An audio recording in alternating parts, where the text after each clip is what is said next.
Hi, my name's Jason, and I used to be just a good old average American kid living in upstate New York. There's me. I played baseball, mastered Mortal Kombat, went to the prom, said the Pledge of Allegiance every day, and loved my country. I even lived the dream of every American youth, college. Sure, it was a state school, but it also happened to be a party town. Great times all around, right? Well, sort of. I still had to work hard as a pizza guy to make it. And of course, there was school. I had to figure out the computer graphics programs I was working with, as well as attend classes I didn't care about. I certainly didn't know much about geopolitics. Then 9/11 happened and everything changed.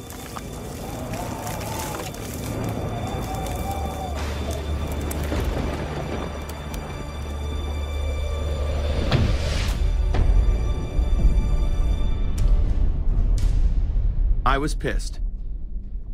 How dare the Muslim extremists massacre all those people? But was it all true? Prior to the invasion of Iraq, something didn't seem right. I then did a startling thing. I actually took a look at what happened that terrible September day. What I found horrified and angered me to such an extent that I took action. We were lied to, and lied to big time. Before I knew it, I went from a normal college student to the political guy at the party to one of the guys that brought you the first internet blockbuster, Loose Change. The film would not only change my life, but countless others as well. If you've ever seen Loose Change, the documentary about September 11th, conspiracy theorist documentary, it is riveting. Oh, like, yeah. you watch it, and by the end, not even the end, 10 minutes in, you're like... You got your car packed, your head... You're just like, oh my God, it's all true. So every place, there's questions coming from this documentary. And you don't have to believe everything in the documentary to still have questions come up. And you look back and you remember what you saw and what you were told, and now you have questions. We got the boogeyman out there. Wow. See, for many years it was communism, then it was the war on drugs, now it's the war on terror. All through our life, we've had to have a boogeyman. Loose Change took the truth about 9/11 into the mainstream with over 100 million views and allowed me to travel the country and even take on some of my detractors. The answer is no, they cannot. Jason, I think it's telling that every time you disagree with something, you call the people a liar. I'm not calling anybody a liar, sir. I'm calling you a liar because you are a liar. But if we were lied to about 9/11, then who was really behind it? A lot of people on the web were pointing towards the New World Order, but that was impossible. I mean, the Hulkster couldn't be involved, could he?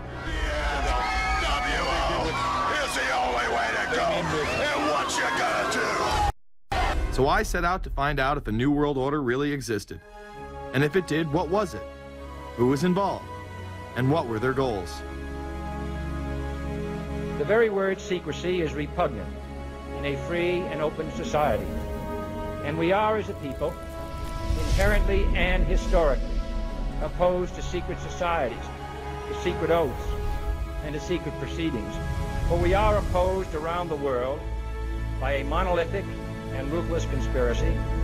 It is a system which has conscripted vast human and material resources into the building of a tightly knit, highly efficient machine.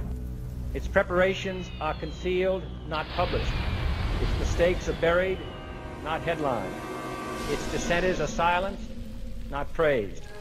No expenditure is questioned, no rumor is printed, no secret is revealed. Some cringe when they hear the term New World Order, despite all of these prominent people using it.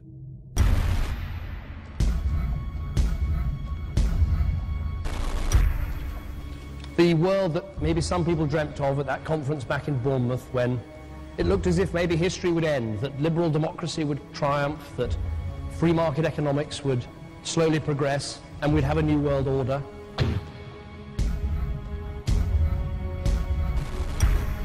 And together they helped to create, were the principal leaders in creating, a new world order and a winning strategy in the Cold War.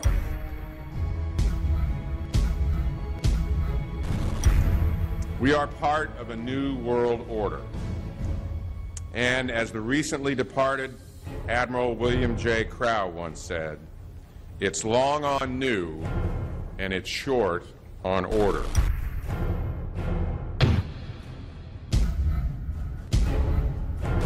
Walter Isaacson wrote a wonderful book about some of the wise men who helped shape the New World Order following the Second World War.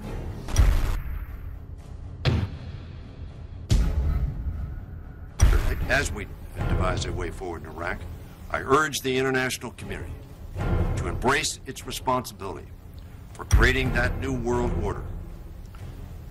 A new world order based upon collective action.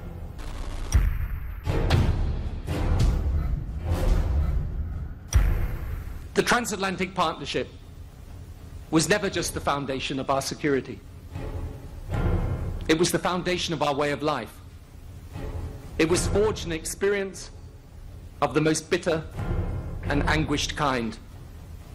Out of it came a new Europe, a new world order, a new consensus as to how life should and could be lived.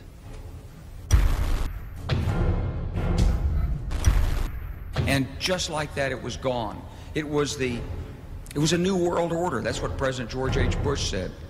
Harvard historian Francis Fukuyama pronounced the end of history. In fact, when it is used, that person is often dismissed out of hand because of the perception that it is nothing more than a conspiracy theory. Actually, the idea of global governance and a one world order has been around for centuries, and the term New World Order has been used frequently in recent history.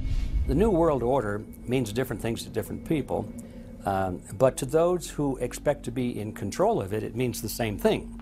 It means all the world under their control. They believe that somebody must rule. After all, people are too darn dumb to know how to rule themselves. They figured that that's their role.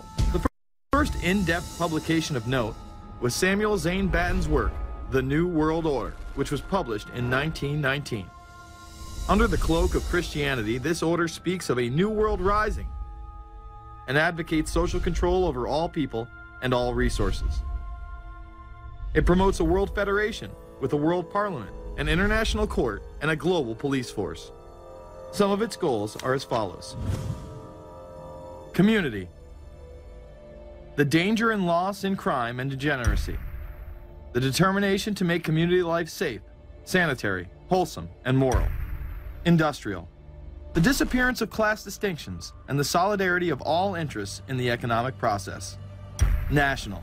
The conception of the nation's welfare as the supreme concern, with the policy that everything shall contribute to this end, and every person must do some useful work. International. The creation of an international mind, with a world consciousness and a world patriotism. The destruction of every arbitrary power that can separately and of its single choice disturb the peace of the world.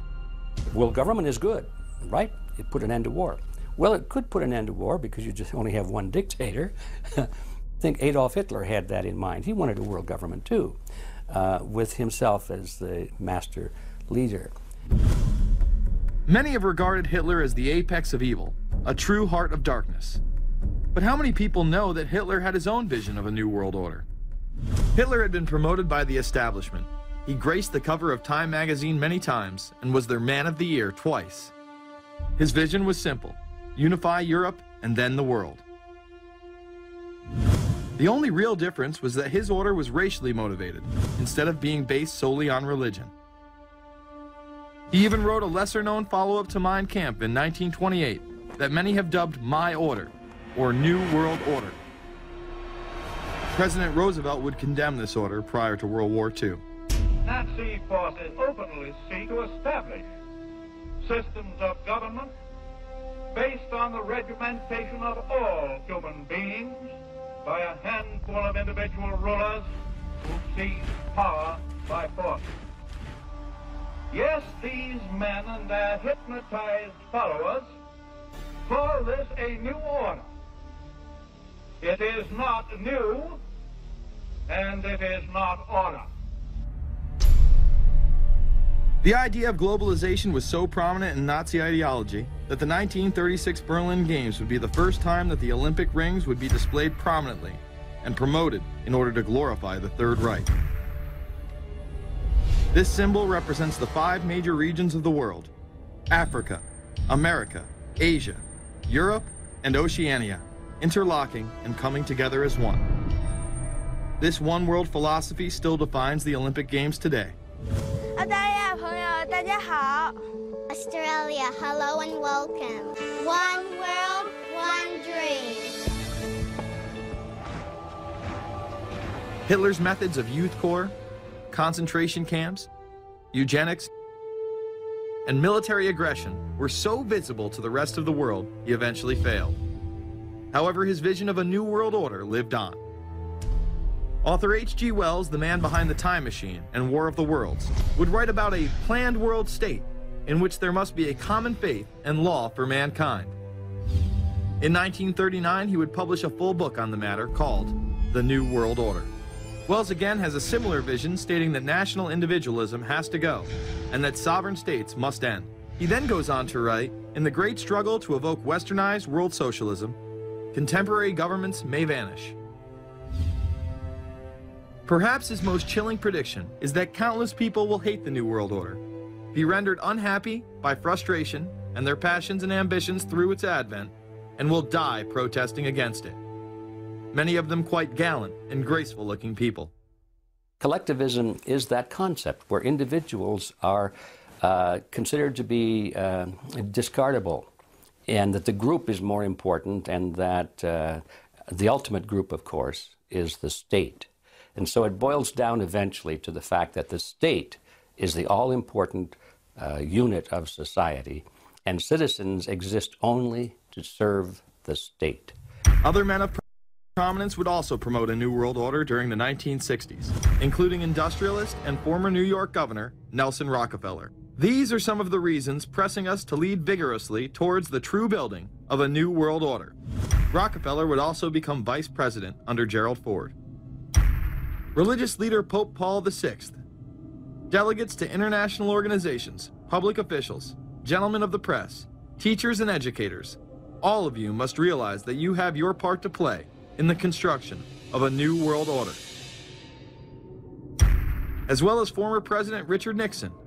And the hope that each of us has to build a new world order.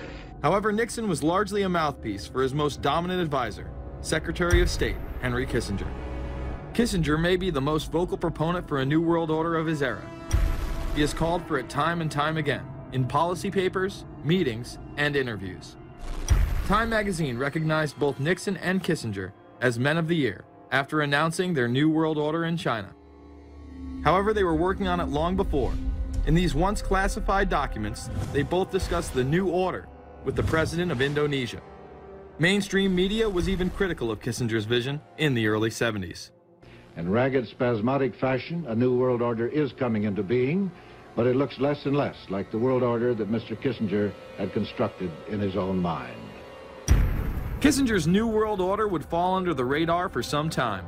However, it saw a vast revival during the first Bush administration. Here is Brent Scowcroft, former vice chairman of Kissinger Associates and former national security advisor under both Ford and Bush Sr., as he discusses the New World Order. Looking at the subtitle this morning, Are We Ready for the New World Order? Gives me something of the shudders. That phrase, New World Order, I'm afraid I'm partly responsible for resurrecting. To me, what that symbolized was perhaps a fundamental change in the character of our response to national security issues. Here, Charlie Rose asked Scowcroft, Kissinger, and former national security advisor Zbigniew Brzezinski if we are living in a new world order. Where are we as we think about this time in American foreign policy? Are we at a special moment which is being redefined? Or are we creating a new world order? We're at a moment when the international system is in a period of change like we haven't seen for several hundred years. In some parts of the world, the nation state on which the existing international system was based is either giving up its traditional aspects, like in Europe, or as in the Middle East. George H.W. Bush would campaign for a new world order like no other president before him. He would openly discuss it during his State of the Union address. What is at stake is more than one small country. It is a big idea, a new world order, where diverse nations are drawn together in common cause to achieve the universal aspirations of mankind. Again, a unified Europe was a major goal in creating this order. With few exceptions, the world now stands as one. A year and a half ago, in Germany, I said that our goal was a Europe whole and free. Tonight, Germany is united. Europe has become whole and free. The world can therefore seize this opportunity to fulfill the long-held promise of a new world order. We can find meaning and reward by serving some higher purpose than ourselves. A shining purpose, the illumination of 1,000 points of light.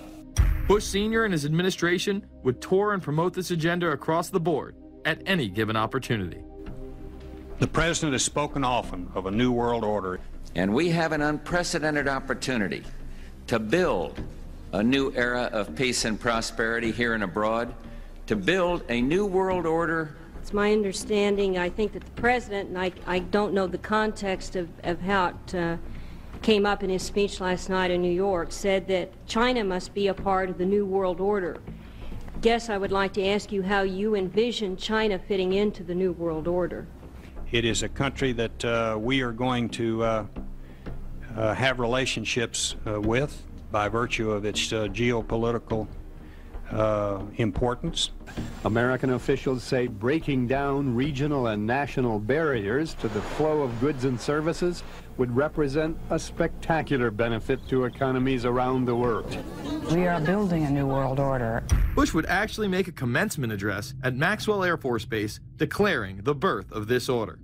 And that's why I wanted to speak to you today about the new world taking shape around us, about the prospects for a new world order now within our reach. In the coming weeks, I'll be talking in some detail about the possibility of a new world order emerging after the Cold War. But today, I want to discuss another aspect of that order. You see, as the Cold War drew to an end, we saw the possibilities of a new order in which nations work together. It refers to new ways of working with other nations to deter aggression and to achieve stability. As old threats recede, new threats emerge. The quest for the new world order is in part a challenge to keep the dangers of disorder at bay. We must build on the successes of Desert Storm to give new shape and momentum to this new world order. Only when this transformation is complete will we be able to take full measure of the opportunities presented by this new and evolving world order. The new world order really is a tool for addressing a new world of possibilities. This order gains its mission and shape not just from shared interests, but from shared ideals. After the Gulf War had ended, Bush was so obsessed with the idea of a new world order that he had a series of Glocks imprinted with the term that he would give to members of his administration, including Colin Powell, Brent Scowcroft, Dick Cheney, and General Norman Schwarzkopf. Cheney would even approve policy papers regarding the new world order. Defense Secretary Dick Cheney has approved a revised draft of a policy document on the new world order. The Pentagon is backing off a controversial earlier draft and has abandoned a one superpower strategy. The final document puts more emphasis on international alliances and organizations. This would become an unprecedented unprecedented time period for people all over the globe to discuss at length what the New World Order meant to them. People within the media. Does anybody want to talk about the New World Order? Is there a New World Order out there, or is this a vision that exists in the... It does have its vision, there's no doubt about that.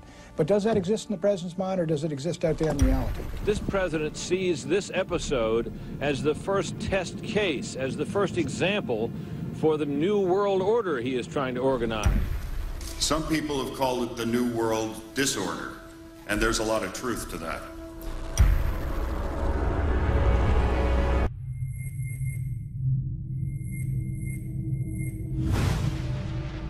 University and institutional chairs. I mean, we're talking a New World Order at Georgetown.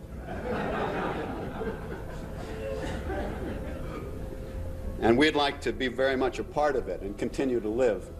This is a world that is likely to be dominated in the near future, and perhaps longer, by the Gulf War and the New World Order, which is the buzzword of the moment.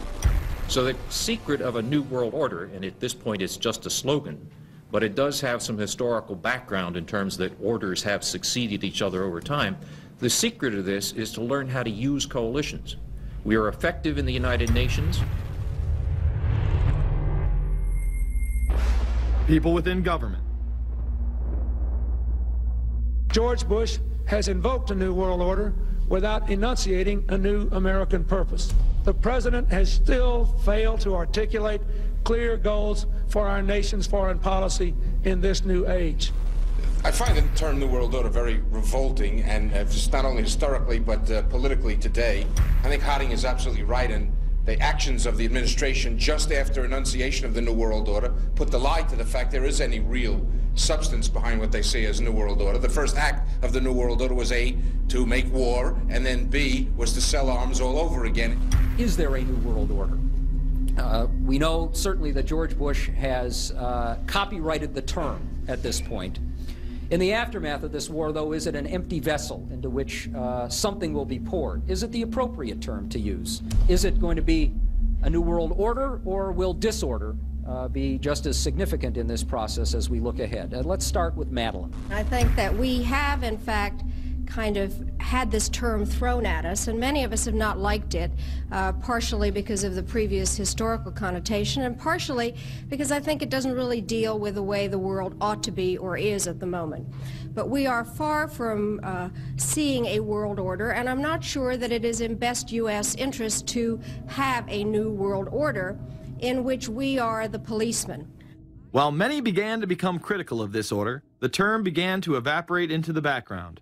We are very, very skeptical of an international order if we are not sure how the rules will be made, because thus far the international order has been made with rules that we had no input into and that affect us, and even when on the few occasions when the rules will seem to favor us, then they get changed.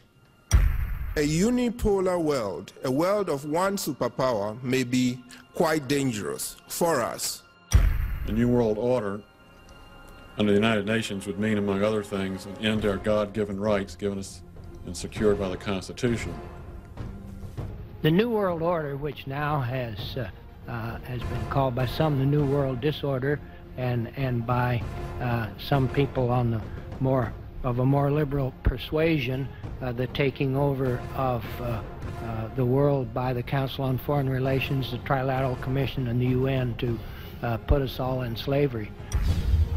But what are these organizations? Who founded them? And what are the stated goals of each? Before we begin with the Council on Foreign Relations, let's delve further into history to understand roundtable groups and their origins. Its roots go way, way back in history, and they go back to the formation of a secret society, a secret organization that was created by Cecil Rhodes, a very powerful and very wealthy individual. And people have heard about him in history, and they know about the Rhodes Scholarship, and they think, well, isn't that nice? They don't understand at all what that's all about. Cecil Rhodes, when he died, left his great fortune not to his family, not to his heirs, but for the creation of a secret society. And we know about this because There were some people very intimately involved with this organization who wrote about it. One of the best authors on this topic is Professor Carroll Quigley. He wrote several books, and Tragedy and Hope is the best known of his. He described in detail this secret organization created by Cecil Rhodes, and he explains in these books he knows about them because he was invited by the organization into its inner circle. He was never a member of it, but he was invited in as their historian, and he was allowed to see their secret records and papers and study them for several years. And he knew all the important players, and he understood what it was about, and so he wrote these books. It's an amazing thing because he laid out in great detail what the purpose of the organization was and how they were the major players in all of the big international events since and including World War I. The bottom line is that you take the roots of that organization and you find out that they created in all of the British dependencies what they call roundtable groups. And then around those little roundtable groups, they created front groups. And the purpose of these front groups and roundtable groups was to penetrate into the governments of all of these different countries, to penetrate into the media centers, to penetrate into the educational systems. In other words, to penetrate into the social fabric, the power centers of society, and literally take them over from the inside without anybody being aware that they were controlling influence. After World War I, the International League of Nations arose as a precursor to the United Nations in 1919, under what seemed to be the vision of President Woodrow Wilson and his 14 points. The League of Nations was the first attempt at the New World Order, the first attempt at a global government based on the model of collectivism. And it was the brainchild of the elitists, the ancestors of the very people who are still working on this project. They're collectivists, the very wealthy people. They're the ones in this country who dominated the powerful tax-exempt foundations, like the Carnegie Endowment Fund for International Peace, the Rockefeller Funds, the Ford Foundation, and groups like that. These people were on record, even way back then, that they had to have a new world government, and they dreamed of that being embodied in the League of Nations. And they were solidly behind it. And that was one of the reasons those people encouraged the United States into World War I, was because of the crisis of World War I, and that would also condition Americans to thinking of making big changes in their system, because we certainly don't want another war like that, do we? There's that fear angle again. And they thought, well, by being in World War I, then we would be a major participant at the table to carve up the world and create a new world government. And that was to be the League of Nations. Well, what happened to it is that the American people didn't really go for it. Wilson was aware of the elite and their control over society. In his book, The New Freedom, published in 1913, he discussed such a group. Since I entered politics, I have chiefly had men's views confided to me privately. Some of the biggest men in the United States, in the field of commerce and manufacture, are afraid of something. They know that there is a power somewhere so organized, so subtle, so watchful, so interlocked, so complete, so pervasive, that they better not speak above their breath when they speak in condemnation of it. Ultimately, this insight did not spare him from becoming yet another puppet of the global elite. In all of the British dependencies, these organizations, the front groups, were called the Royal Institute for International Affairs. In the United States, they chose a different name. They chose the Council on Foreign Relations, but it held exactly the same relationship to this inner society of Cecil Rhodes. Among the charter members were W. Averill Harriman of Union Banking, then President of the United States Woodrow Wilson's main advisor, Colonel Edward Mendell House, John D. Rockefeller, the founder of Standard Oil, banking mogul J.P. Morgan, and prominent bankster Paul Warburg. Well, the Council on Foreign Relations exists today. It's probably the most powerful single organization in America. Many observers, including myself, believe that it is the hidden government of the United States. These people are not elected to office, and most Americans don't even know who they are. but they are holding all of the important positions in society. There are only about 4,000 of them in the United States, but I don't care what organization you want to look at, whether it's government or whether it's universities or the large media centers or whatever it is. You look at the people at the tops of those organizations, the owners, the managers, the CEOs, the board of directors, and I'm going to say probably 80 to 90% of the great power centers of America are dominated by just those 4,000 people who are members of the Council on Foreign Relations. Throughout its history, it would contain extremely influential and powerful individuals in finance, business, media, and politics. Former presidents of the United States include Richard Nixon, Gerald Ford, Jimmy Carter, and William Jefferson Clinton. Currently, Barack Obama claims not to be a member, but has spoken in front of the Council and has had his writings published in the Council's magazine, Foreign Affairs. It's been reported that you and your wife are in the globalist CFR, which is a Council on Foreign Relations. I'd like to know if that is true. Well, first of all, I'm not the Council on Foreign Relations. I don't know if I'm a official member. I've spoken there before. It basically is just a forum where a bunch of people talk about foreign policy, and so there's nothing. There's no official membership. I don't have a card or, you know, a special handshake or anything like that. Now, why is that important? It's important because the avowed purpose of the Council on Foreign Relations is to create a new world order, a global government based on the model of collectivism. And that includes the elimination of the United States as a sovereign nation.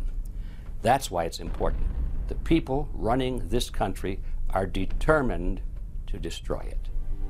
The Council was heavily criticized during the 1980s for being an organization hell-bent on destroying national sovereignty in favor of a world government. So many of its members hid their association with the organization. Dick Cheney had this to say in response to a question by David Rockefeller, who became the CFR's youngest director in 1949 and was chairman of the board from 1970 to 1985. He remains an honorary chairman to this day. It's good to be back at the Council on Foreign Relations. As Pete mentioned, I've been a member for a long time and was actually a director for some period of time. I never mentioned that when I was campaigning for re-election back home in Wyoming. Now, you are the president of the Council on Foreign Relations, all right? Yes, sir. You guys toy with countries of the world like toys, don't you? You're like the Illuminati, you're the Masons, you control everything, don't you? That's the rap on you guys. What's so interesting now, though, is who's on the chessboard. It's the toys, if you will, are a lot more than states. Notice that Mr. Haas does not deny that the CFR has massive control over the geopolitical arena, and instead tries to focus on the separate entities outside of nation-states. Current Secretary of State Hillary Clinton also reveals the importance of the CFR here. But it's good to have an outpost of the Council right here down the street from the State Department. We get a lot of advice from the Council, so this will mean I won't have as far to go to be told what we should be doing and how we should think about the future. You have these private groups that are run and created by the elite, by the ultra-rich, wealthy families that have been manipulating global markets from behind the scenes for generations. They create these private groups that then feed information to the government, to senators, to congressmen, their recommendations, their policy papers, what they think should happen. And it's fascinating because if you actually read what it is that they're doing, the recommendations that they make, they're very able to get them put in place. Discussions that are going on in these private groups are really talks that should be going on in Senate committees and in the halls of Congress, but they're happening with these ultra-elite groups that are then pushing their propaganda into the political mainstream, and then it's becoming enacted, it's becoming put into law. Still not convinced the CFR is promoting a new world order? Listen to what Leslie Gelb had to say upon leaving the New York Times to chair the organization as its president in 1993. I loved it. Doing a column is a great job. I'm going to an equally great but different job, and in a way a job that caps everything I've been doing in my life, in government and academia and in journalism. I think that's what the Council on Foreign Relations will allow me to do. Well, you know, for example, you had me and 3 or 4 other folks on this show a few months ago to talk about the New World Order, right? Exactly. Right? Bob I talk about it, you. exactly. Right. I talk about it all the time. New World Order wants a global system where one small central authority of individuals can then dictate a policy that's going to be distributed down to the rest of the world, everywhere, in the smallest little town in the middle of nowhere in some remote country. I now think it's safe to say that the Council is extremely influential on the world stage and openly promote global governance. The Council and the globalists were able to take this agenda to the next level following World War II. The United Nations was born out of the ashes of this conflict. Unlike the League of Nations, the United States not only joined this organization, they championed it.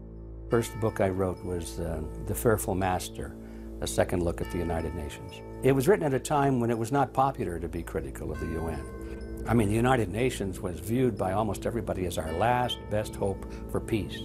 It was a means, we were told, to bring humanity together and put an end to war and live in peace and harmony and promote trade and all of these good things. I wish it were any of those things, but it's not. The original charter for the United Nations was drafted in San Francisco in 1945, and the United States became a permanent member of the Security Council, along with France, the United Kingdom, the Soviet Union, and the Republic of China. The process by which other nations' belief systems could be used to erode and eviscerate our Constitution and Bill of Rights had taken a giant leap forward. The United Nations is one of the most well-known sort of globalization attempts. Its primary goal is to streamline all the governments of the world, to create a global council and to unify all the rules and all the regulations for the world. So it's essentially the precursor and an engine of this new world order. The United Nations is made up of all of the countries of the world, most of which are dictatorships of one kind or another. And you don't take a bunch of dictatorships and put them into a bag and shake it up and come out with a freedom-loving governmental unit. You come out with a global dictatorship. This was the public base of global governance. However, many other organizations have been birthed since. Even more suspect is a private group called the Trilateral Commission. David Rockefeller and Henry Kissinger are among its some 300 influential members. The Trilateral Commission, rich and powerful business and political leaders from Japan, Europe, and North America. The New York-based policy group was formed in 1973 by Chase Manhattan Bank Chairman David Rockefeller. In addition to Rockefeller, there are many other noted American members. Among them, economist Alan Greenspan, former Defense Secretary Harold Brown. George Bush was once a member but resigned last year before his unsuccessful presidential campaign. Back then, it wasn't politically wise to be aligned with what his party's right wing considered a shadow world government. The United Nations would take over America.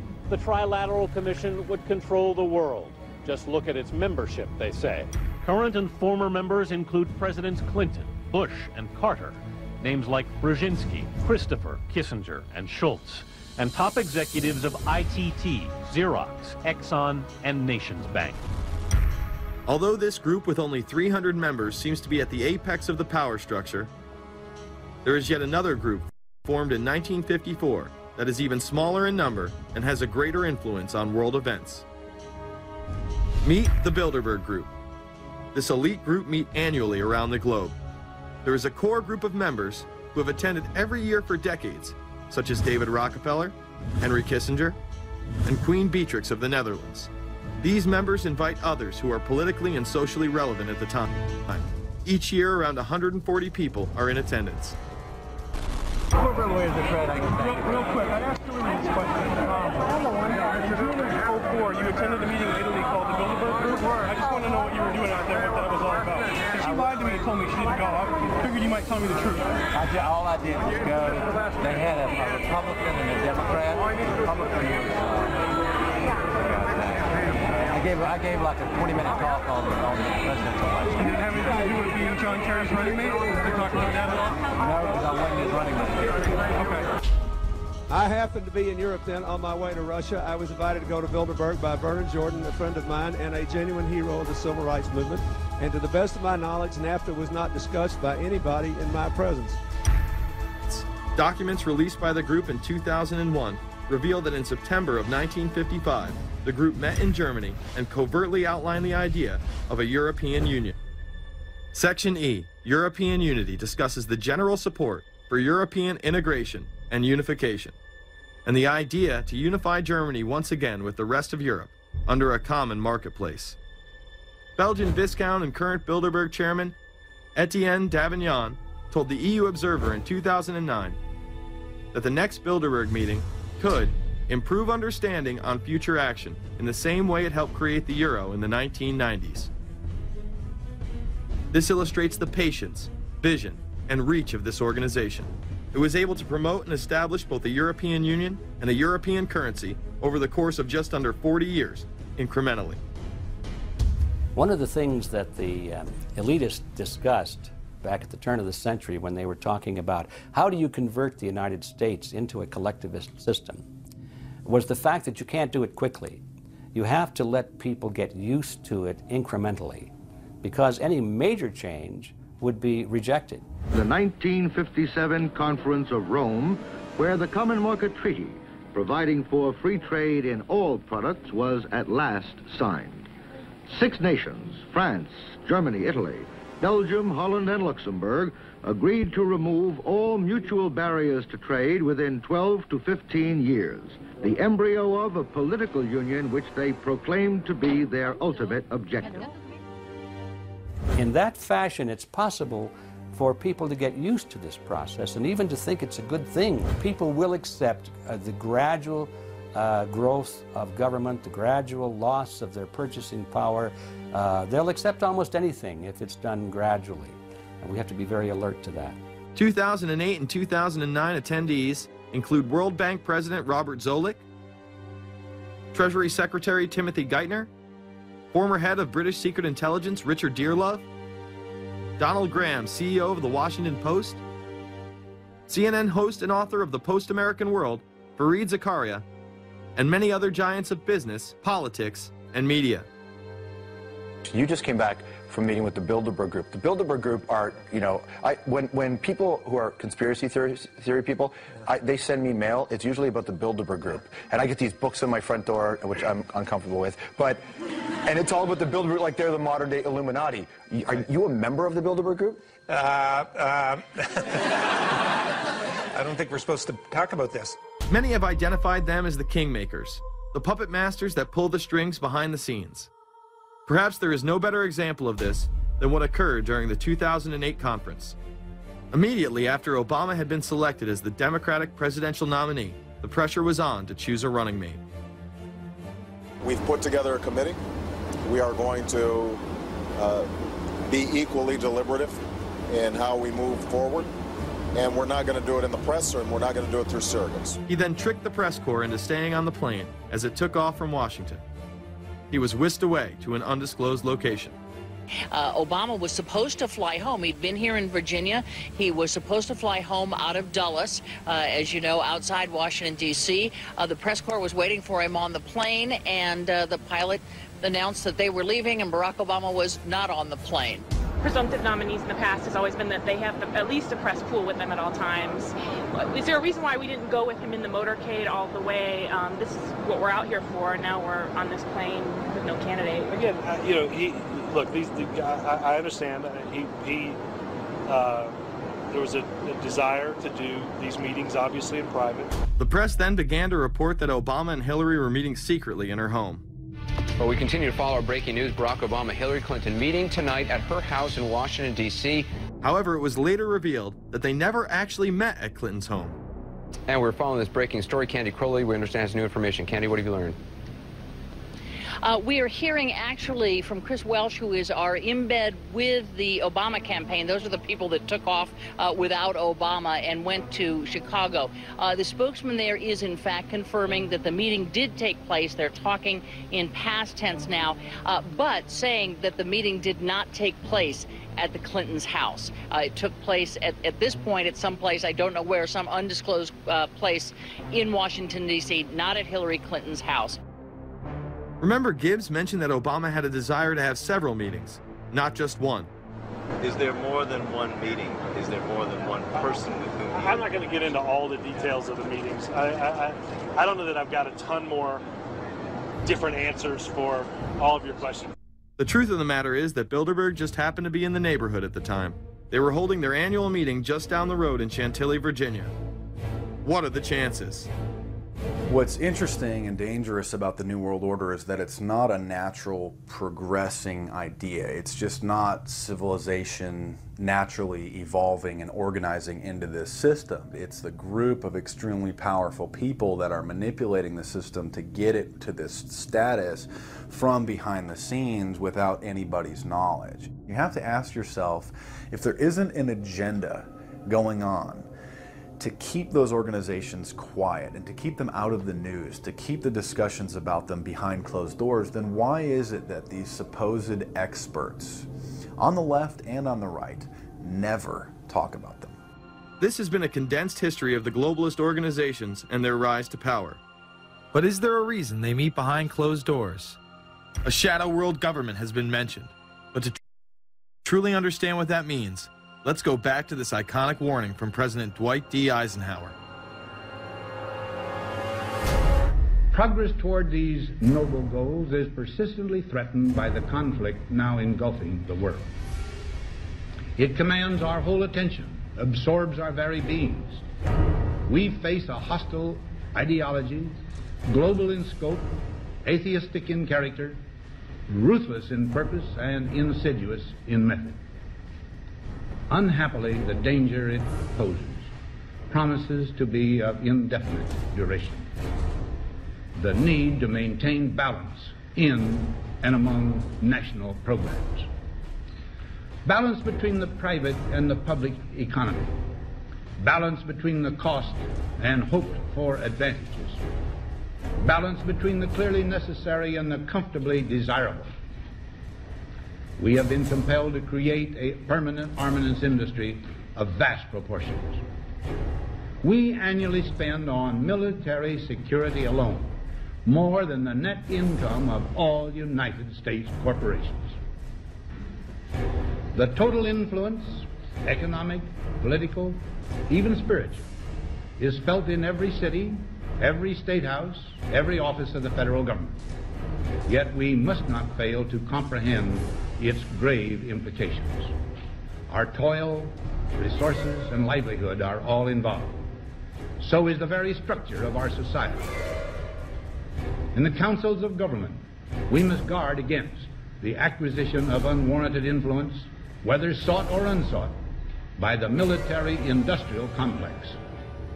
The potential for the disastrous rise of misplaced power exists and will persist. America went into a major mobilization, revived its defense industries, and we saw the civilian economy of America more and more skewed through the 50s. Already in Eisenhower's time, he could see it coming, that you were getting a larger and larger defense military component of the economy, which, unlike the rest of the economy, was very, very centrally organized about lobbying for more and more new weapons. It was the political skills of this military-industrial complex, which I think Eisenhower was really warning us about, and rightly. There is a military-industrial complex. Today, we see a situation where the civilian economy is really in tatters, and most of our civilian production has gone overseas to third world countries. What do we export? Our biggest export practically is garbage, but apart from garbage, we export military equipment. We have a special act which subsidizes, makes it possible for countries abroad to buy our armaments because it's too expensive to produce them for one country only. So we have become a very efficient military-industrial complex, but the civilian economy is only a ghost of what it used to be, and this has terrible consequences for democracy because it means that the power of this lobby is now sort of dominating what goes on in Washington. Through multinational corporations, global intelligence networks, out-of-control banksters, all under the veil of national security and black operations, the global elite have consolidated power on a massive scale over the last several decades.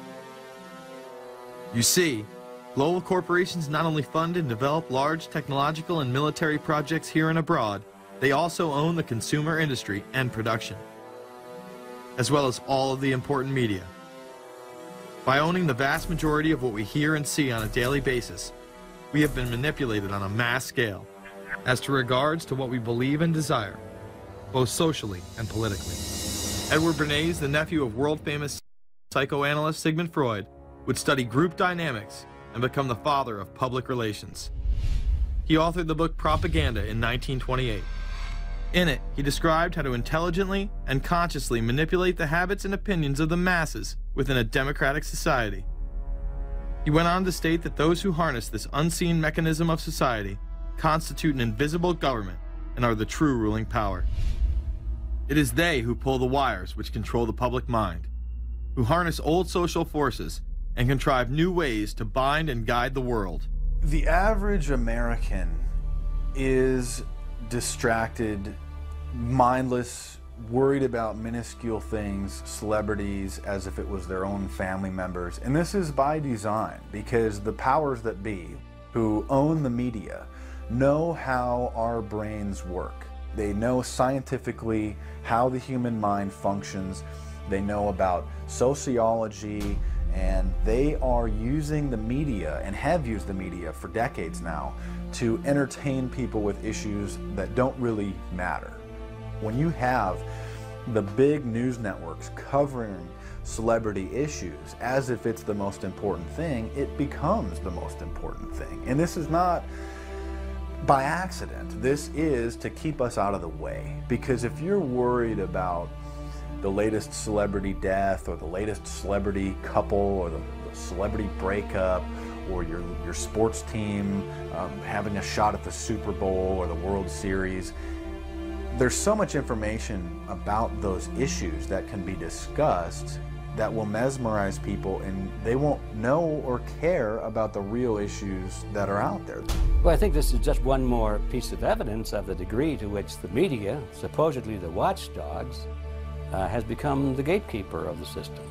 Mainstream media are, first of all, nearly all of them corporations, nearly all of them now publicly held, part of the whole Wall Street financial system that they're supposed to report about objectively, but they can't. They, right now, in October of 2009, they are celebrating the recovery of the biggest banks in New York and saying that the recession is over. Of course, there are a few problems, like foreclosures are going on, unemployment is rising. All of this is affecting the American people, but it's not affecting the financial elite who also control the media. Bernays successfully identified the invisible empire which controlled the minds of men. So as the populace is mesmerized and hypnotized by powerful behind-the-scenes forces, as they are distracted by the latest celebrity scandal, the newest cell phone, and their favorite sports team, this network disguises itself, remaining in the shadows. Despite the elite utilizing Bernays' methods, in conjunction with the military-industrial complex they had erected, a modern arm of this organization was exposed in what came to be known as the Iran-Contra scandal.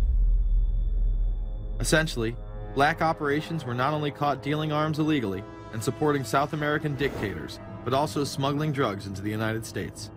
Iran-Contra was really the merging of two different programs. The first one was support for the Contras, who were, let's face it, a force of terrorists in Nicaragua trying to overthrow the Sandinista government.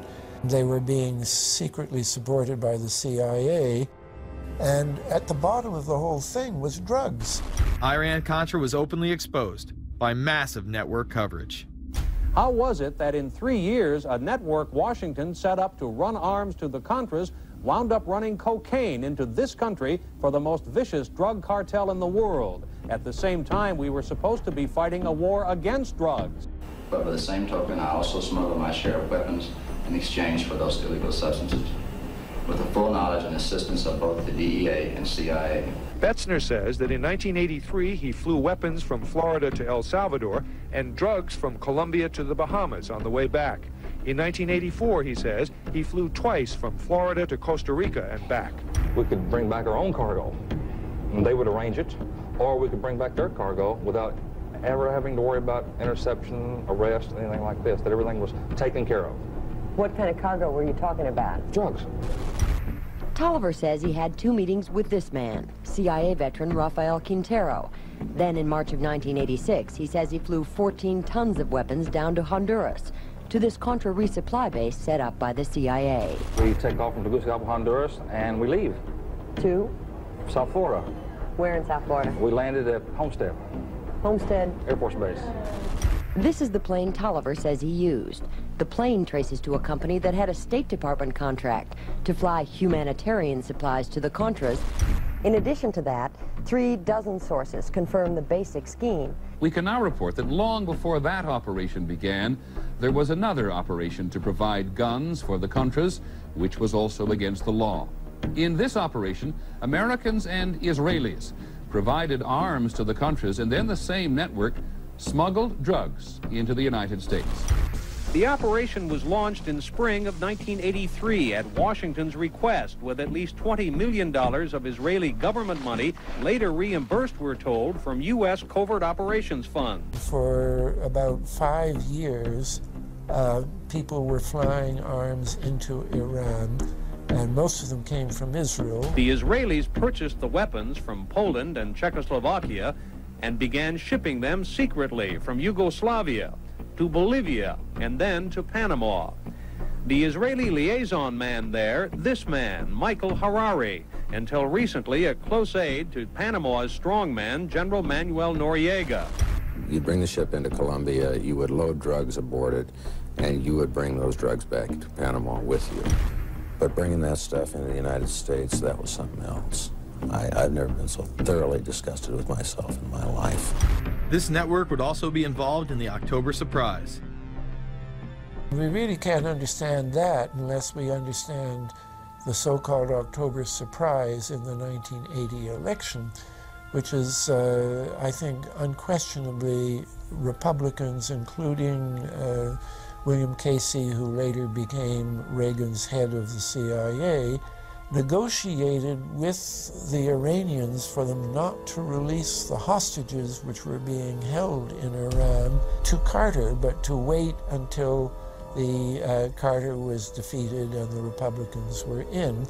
That is what actually happened, that the hostages were only released on the day that Carter left office and Reagan came in.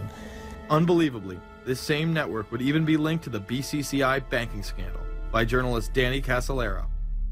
Casolaro was probing a conspiracy he called the Octopus, which involved the Iranian hostage crisis, the Iran-Contra affair, with, believe it or not, all funds channeled through BCCI, the international bank charged with everything from money laundering to fraud. BCCI, it's a shadowy international bank linked to terrorists, drug runners, and dictators. Little was known about BCCI until 6 of its top officers were arrested in Tampa in October of 1988 on charges of laundering drug money for Colombian cocaine bosses. The BCCI men were convicted, and the bank itself pleaded guilty. But for some reason, the bank was allowed to continue to operate all over the world. There are indications that some of the reluctance to prosecute this bank stem from the favors it did. For? The favors it did for intelligence services everywhere. Too many secrets of too many countries, too many prominent people, too many hands-on, and that makes it desirable that this entire affair be forgotten. It began to become clear that the global traffic of drugs were funding violent dictators rigging elections, supporting the arms trade, and enforcing the assassination of anyone who got in the way. Cassolero was found dead for his efforts in exposing this network. His death, of course, ruled a suicide. He was meeting a source in West Virginia. He was about to discover all.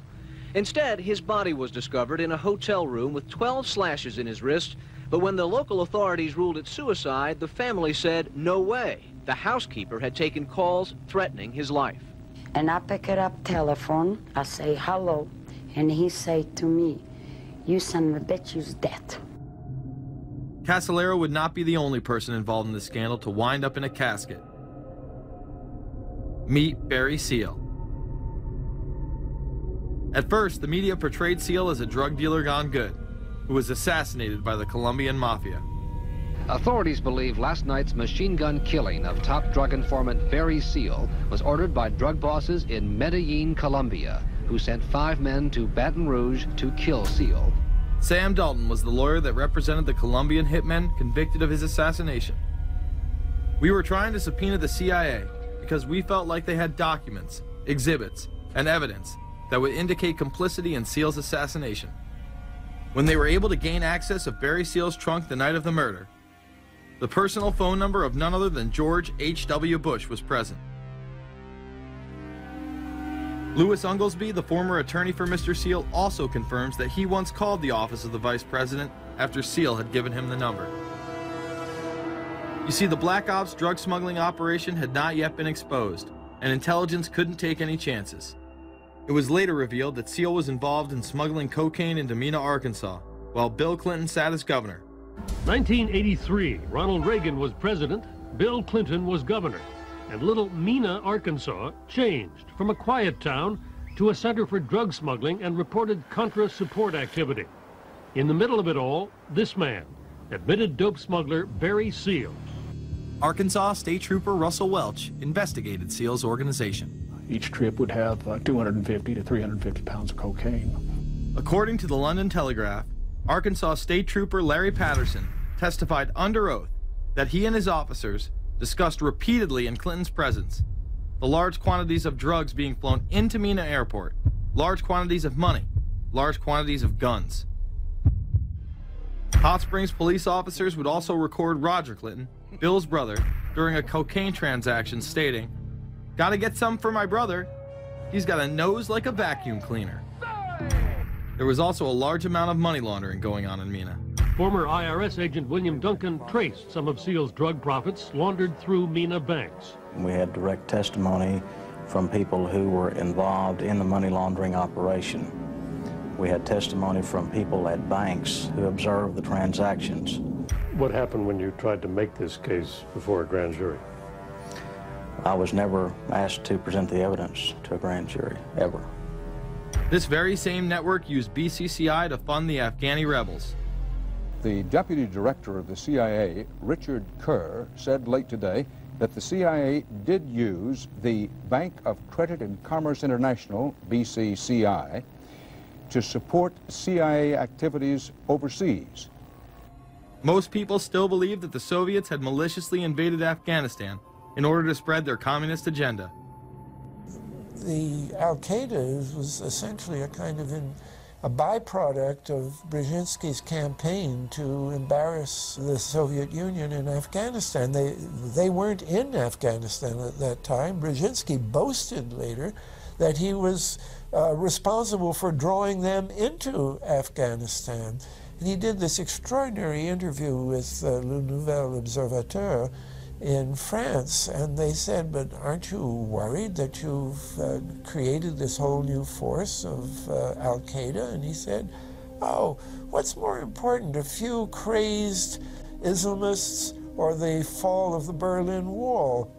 And they said, but you know, is there no danger? Aren't they dangerous? And he said, nonsense. He said all this in 1998. So I knew Brzezinski at McGill University. We were students together and took very small classes together. And in some ways he's bright, and in some ways he's kind of nuts. And he had the kind of nuttiness that made him attractive to the Rockefellers. Bin Laden and his network were actually funded by BCCI through U.S. covert operations. Well, the reason I bring it up, if you've ever heard any of our call-in shows, you know that we have people that think about the conspiracy theories of people like you. You would be a poster child for these people because you have served on the board of the Council on Foreign Relations. You helped start the Trilateral Commission, and you've been to the Bilderberger group. Are people too close in this world, people in business, too close to the governments? Well, you know, there is such a thing as insidious influence. And the question is, how does it operate? Does it involve bribery? And does it involve some sort of psychological domination of individuals?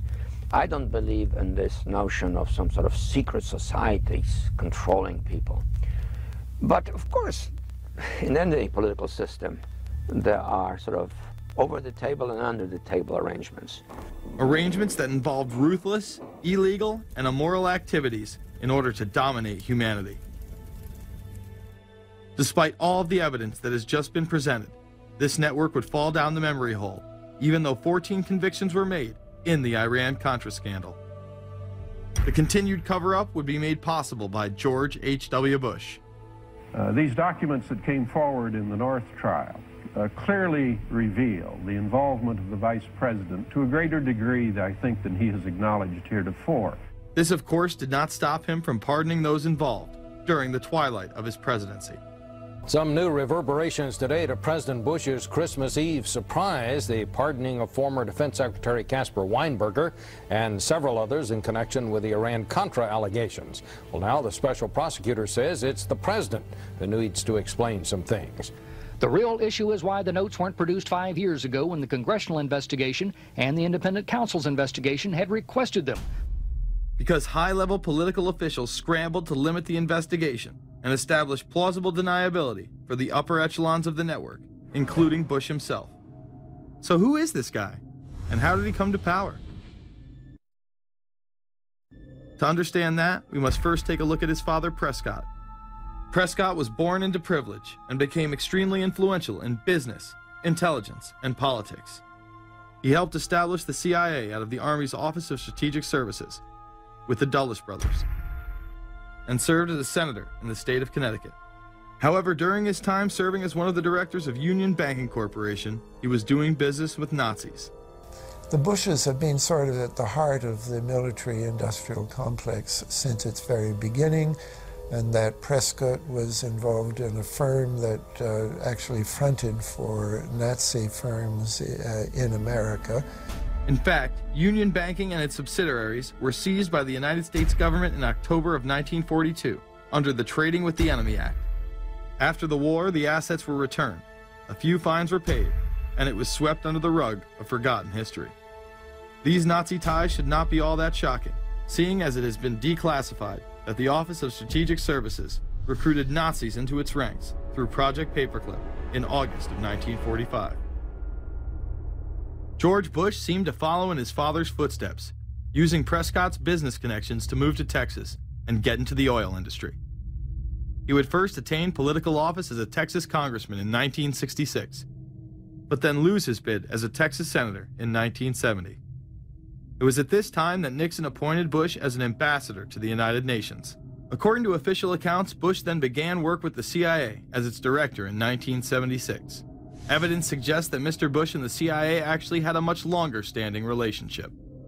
There are indications that he had relations to the CIA before. There's a very strange memo, and the names are George Bush. And when this was published, there was a lot of fuzzing of the issues, but given George H.W. Bush's strong connections with the Cuban community, I think there is a good chance that it was that the George Bush we know, so that he did have a CIA connection. Bush left the CIA just under a year after his appointment. He is credited with restoring the agency's morale, as its image was being shattered by the Church Committee's revelations of the CIA's unauthorized activities involving assassinations and corruption. In reality, Bush was responsible for denying the Church Committee many of the documents it requested, and making it impossible for them to do a thorough investigation. After his time as CIA director, he devoted himself to becoming the next president of the United States. Many people within his own party did not like his globalist ties. Along the campaign trail, Bush continually had to explain his association with the group. You know J.R. Ewing in the show Dallas? J.R. is a member of the Trilateral Commission, I think. It's got to be because it's so bad. Let me tell you something. I used to be a member of it. I resigned, as I did from every business thing I was in, to concentrate on one thing, running for President of the United States. Ronald Reagan initially had no interest in having Bush as his running mate. Even then presidential candidate Ronald Reagan had questions. I would suggest that maybe Mr. Bush would clear the air if he'd tell us why he resigned.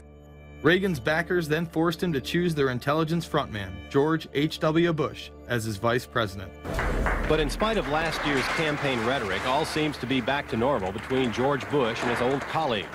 And President Reagan, who is relying on many of these powerful business leaders to make his economic package work, will host commission representatives at the White House Monday. After Reagan's election, there was an attempt on his life, just 69 days into office. Astoundingly, Bush would again be connected. So just who is John Hinckley Jr.? When he left this neighborhood 8 years ago, he was, by all accounts, well-liked and seemingly normal. This donut shop near the motel was visited by Hinckley, who reportedly waited for a phone call here each day, even though he had a phone in his motel room.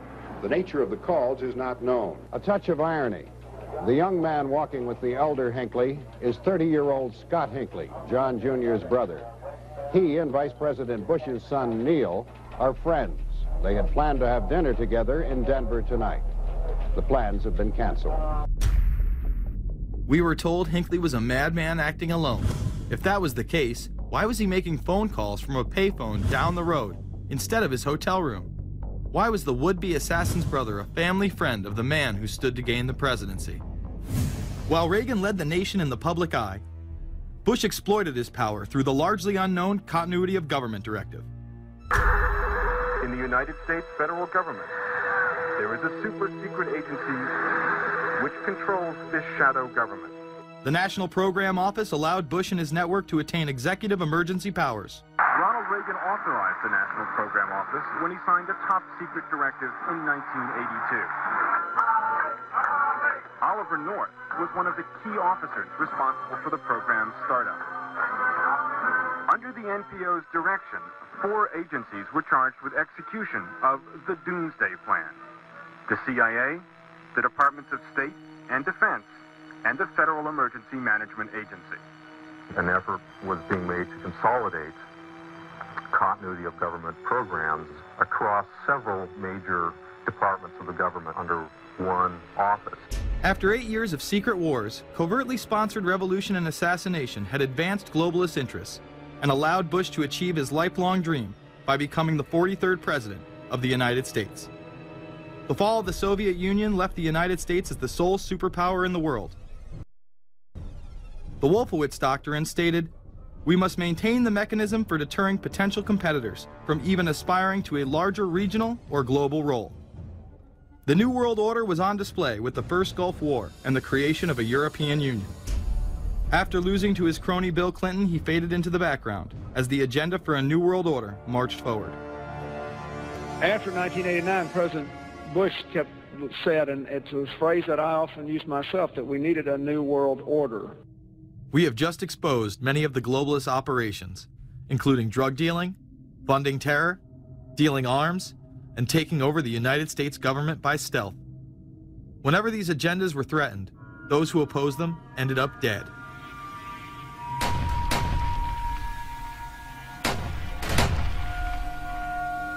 We've got some difficult days ahead,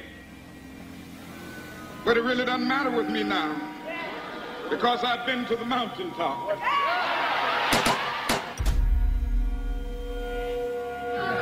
My thanks to all of you, and now it's on to Chicago, and let's win there. Thank you very much. Gave a paper about all 3 of the big assassinations in the 60s, which was John F. Kennedy, Bobby Kennedy, and Martin Luther King. And there are certain common denominators. I call these events deep events.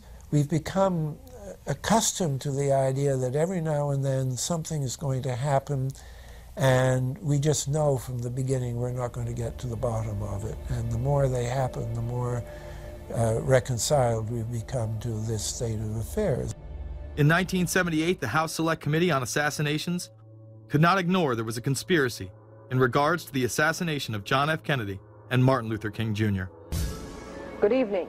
A congressional committee has concluded that President John Kennedy and civil rights leader Martin Luther King Jr., both of them, were probably killed as the result of conspiracies. The House Assassinations Committee wound up its 2-year study by recommending that the Justice Department look into both cases. In the assassination of Dr. Martin Luther King, the committee concluded the likelihood of conspiracy. The committee's summary of findings says President Kennedy was probably assassinated as a result of a conspiracy, that its evidence establishes a high probability that 2 gunmen fired at the motorcade. The committee concluded that President Kennedy did not receive adequate Secret Service protection in Dallas, that the CIA was deficient in sharing information before and after, that the Justice Department and Warren Commission failed to pursue possible conspiracies and made their conclusions too definite. There seems to be no debate that the CIA and Secret Service were involved in the assassination, as you can clearly see 2 Secret Service agents being taken away from their positions at the back of Kennedy's vehicle just moments before the assassination. And no matter what you believe about Oswald, it has now been declassified that Oswald was trained by the CIA in 1957 under the cover of the Office of Naval Intelligence. These political assassinations continue to this day. The 11-person jury in the inquest must decide if these stills, never before seen of Diana in the Mercedes and then the crash, are the frantic moments after a tragic accident or the aftermath of a calculated murder. Mr. Al-Fayed? Mohammed Al-Fayed, Dodi's father, has long since made up his mind. I believe that my son and Princess Diana have been murdered by the royal family.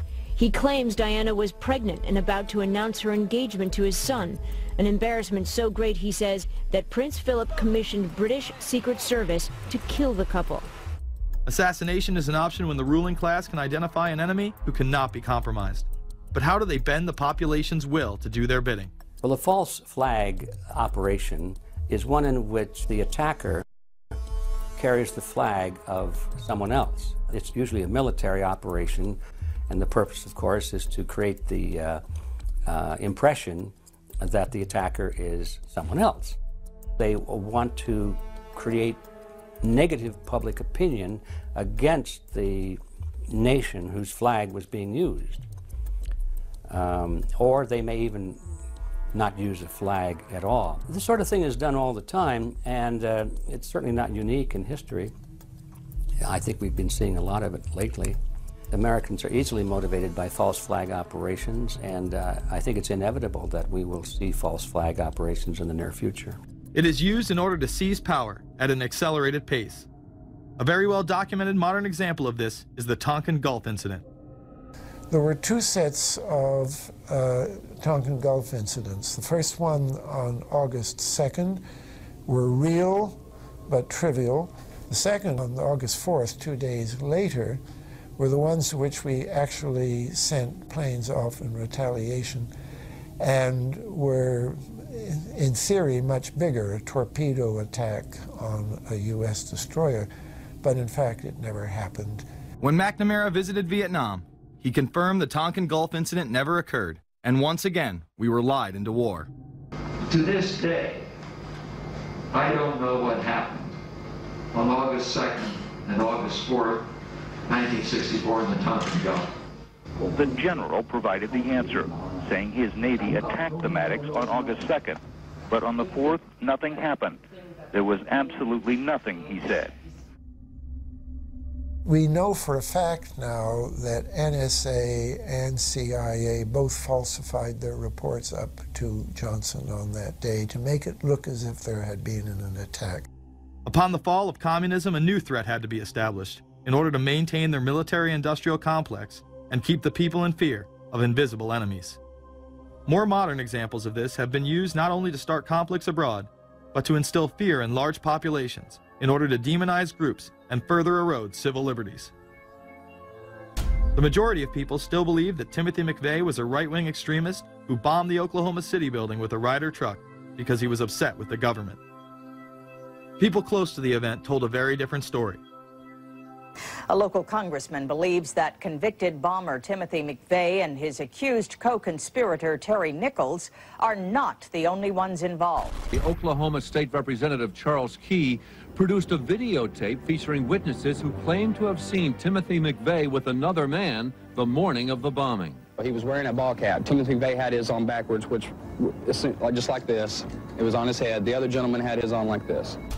In fact, the FBI had actively pursued John Doe No. 2 in its initial investigation, then denied his existence altogether. There were also multiple reports that explosives were found inside the Murrah building. The Justice Department is reporting that a second explosive device has been found in the AP Murrah building in downtown Oklahoma City. Mike, you're still with us, aren't you? Yes, I am, and I might tell you in addition to that, in fact, what we were told at the scene a few minutes ago was that, in fact, 2 different explosive devices were found in addition to the one that went off. The second explosive was found and diffused.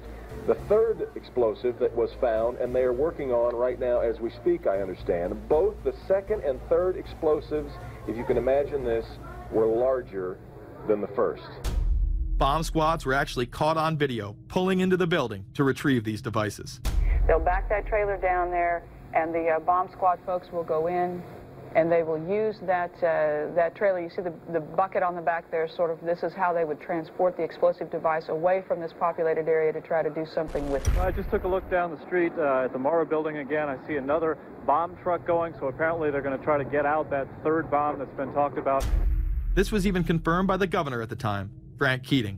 One device was deactivated. Apparently there's another device, and obviously whatever did the damage to the Murrah building was a tremendous, very sophisticated explosive device. Members of the ATF who would have normally been in the building were tipped off prior to the bombing.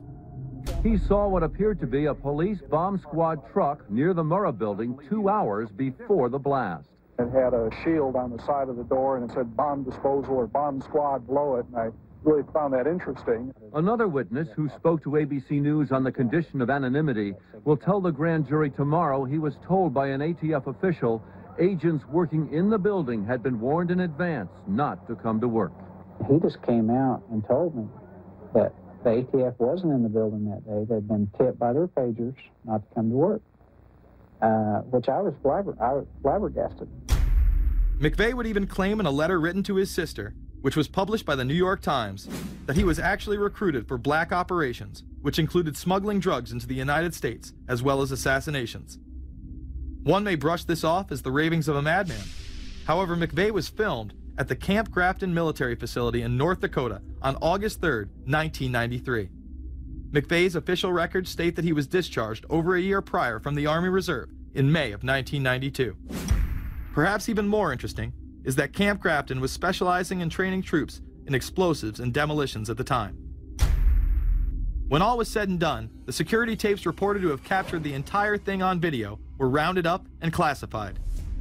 In 2009, they were finally released, and magically none of them caught the bombing. The excuse being they were all having their tapes changed at that exact moment.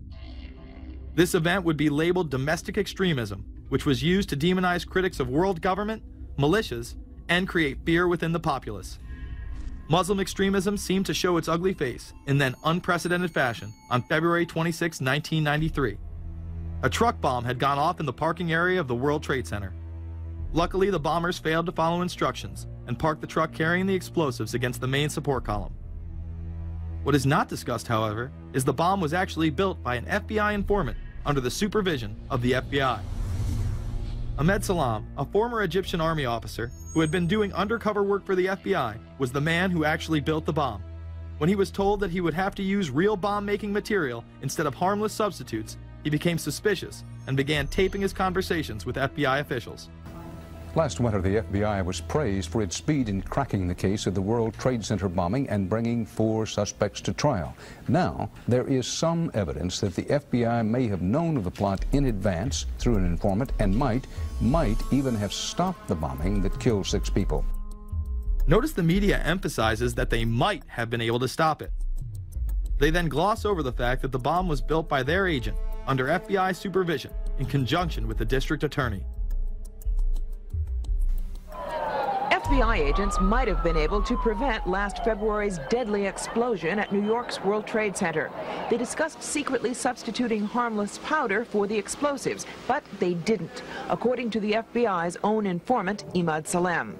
Unbeknownst to the FBI at the time, Salem recorded many of his conversations with his handlers. The actual recording where Salem discusses this with his FBI handler, John Antisev, was released years after the trial. You got paid regularly for good information. I mean, the expenses were a little bit out of the ordinary, and it was really questioned. Don't tell Nancy I told you this. Well, I have to tell her, of course. Well, then if you have to, you have to. Yeah, because, I mean, the lady was being honest, and I was being honest, and everything was submitted with a receipt. Yeah. And now it's questionable. It's not questionable. It's like a little out of ordinary. Okay. You know. All right. I don't think it was. If that's what you think, guys, fine. But I don't think that, because we was start already building the bomb, which is went off in the World Trade Center. It was built by supervision from the Bureau and the DA, and we was all informed about it, and we know that the bomb start to be built. By who? By your confidential informant. What a wonderful, great case. Following the convictions of the Muslims who were too inept to make their own bomb and park the vehicle in the proper area, Salem was pulled into the FBI's Witness Protection Program, where he has never been heard from again. Prior to the largest and most devastating terrorist attack on U.S. soil, the United States was poised as the first truly global superpower. Brzezinski would muse in 1997 that geostrategic success would represent a fitting legacy of America's role as the first, only, and last truly global superpower, and that the only way to mobilize Americans was a truly massive and widely perceived direct external threat. In September of 2000, a neoconservative think tank called the Project for a New American Century echoed Brzezinski's statements, saying the United States is the world's only superpower, combining preeminent military power, global technological leadership, and the world's largest economy. An engine for New World Order ideals, members of PNAC included Dick Cheney, Donald Rumsfeld, Jeb Bush, Scooter Libby, William Kristol, and Paul Wolfowitz. Describing the difficulty in projecting force, they write the process of transformation is likely to be a long one, absent some catastrophic and catalyzing event, like a new Pearl Harbor. This takes us full circle to the September 11th attacks of 2001. In my previous film, Fabled Enemies, I expose in great detail the Saudi Arabian, Pakistani, and Israeli connections in conjunction with this international intelligence operation. In the early 1980s, bin Laden worked with operatives from U.S. intelligence, the Pakistani military, and Arab states. They ran a wide-ranging covert network that recruited and financed Muslim fighters to battle the Soviet army. The hijackers that were trained at U.S. military installations and protected by the FBI and CIA. The military exercises leading up to 9/11, and those that took place as the attacks occurred. Open line. Surveillance, Sergeant Richmond. Sergeant Richmond, Sergeant Light from Cheyenne Mountain Test Control. How are you? I'm doing fine. Okay, I need you to terminate all exercise inputs coming to Cheyenne Mountain at this time. Copy.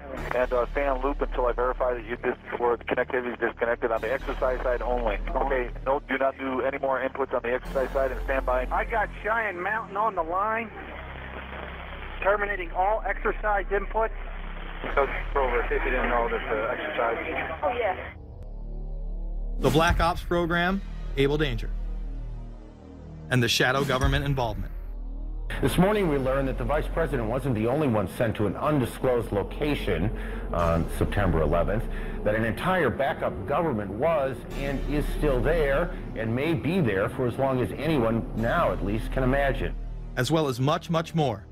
The government has lied about 9/11 repeatedly and used it to dominate the Middle East, while creating an evolving police state here, encroaching on civil liberties at home. And of course, building a new world order. There is a chance for the President of the United States to use this disaster to carry out what his father, a phrase his father used, I think, only once, and hasn't been used since, and that is a new world order. We know now that September 11th of 2001 was the beginning of what we might call a new world order. The new world order that this president's father talked about with such great enthusiasm seems to be high on the agenda of this administration. Under the second Bush administration, massive amounts of civil liberties were openly and brazenly taken away following 9/11.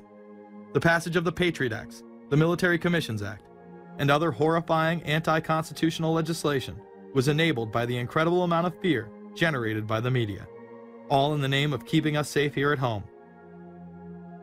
The war itself would create huge profits for the military-industrial complex, and the globalists would seize even more power and control over Middle Eastern resources in what they planned to become a Eurasian Union under their control.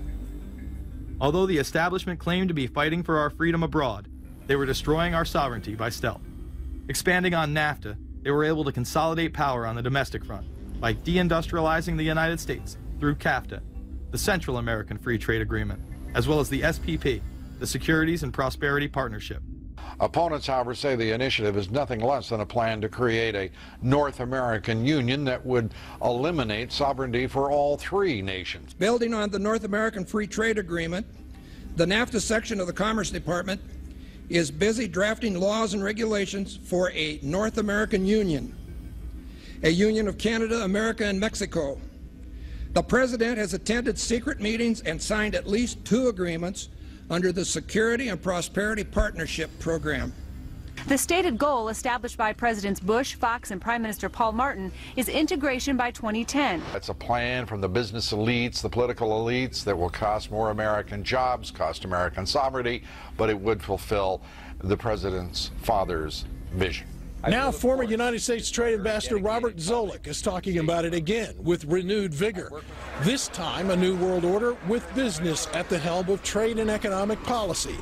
It's an agenda that goes hand in hand with the United States, Mexico, and Canada working quietly and behind the scenes to promote a common market with common deregulation for the benefit of multinational corporations. It's remarkable to me, the arrogance, the idea of just simply throwing away the nation's sovereignty, but they're trying to do so in so many ways. People better understand that they mean exactly what they're saying. It's a new world order they're trying to create. Dobbs, the only mainstream anchor to expose the New World Order, resigned shortly after bullets were fired into his home.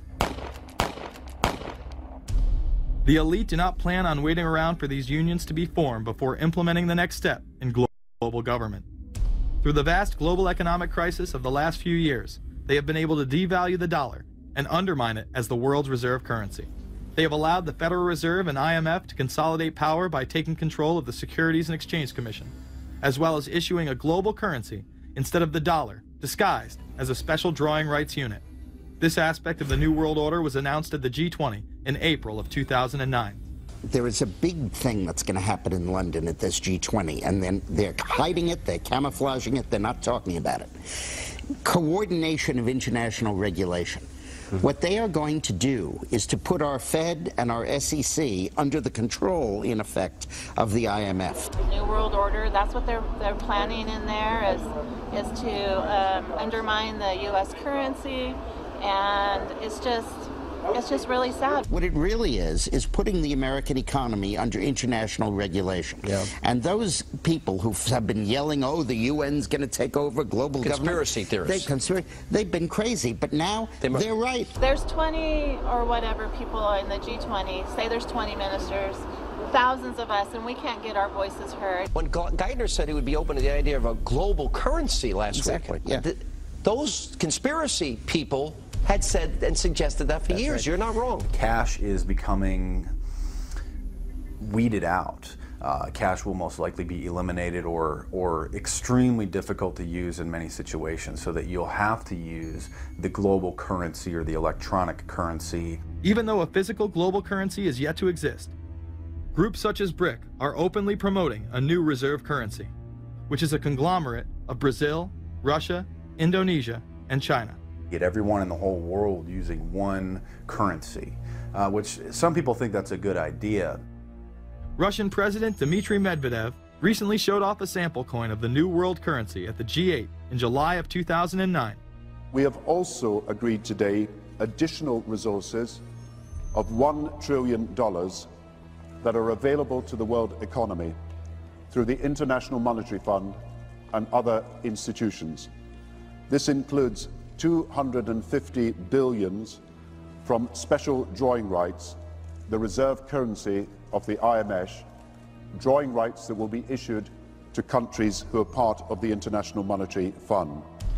I think a new world order is emerging, and with it the foundations of a new and progressive era of international cooperation. The head of the European Union is also calling for global government.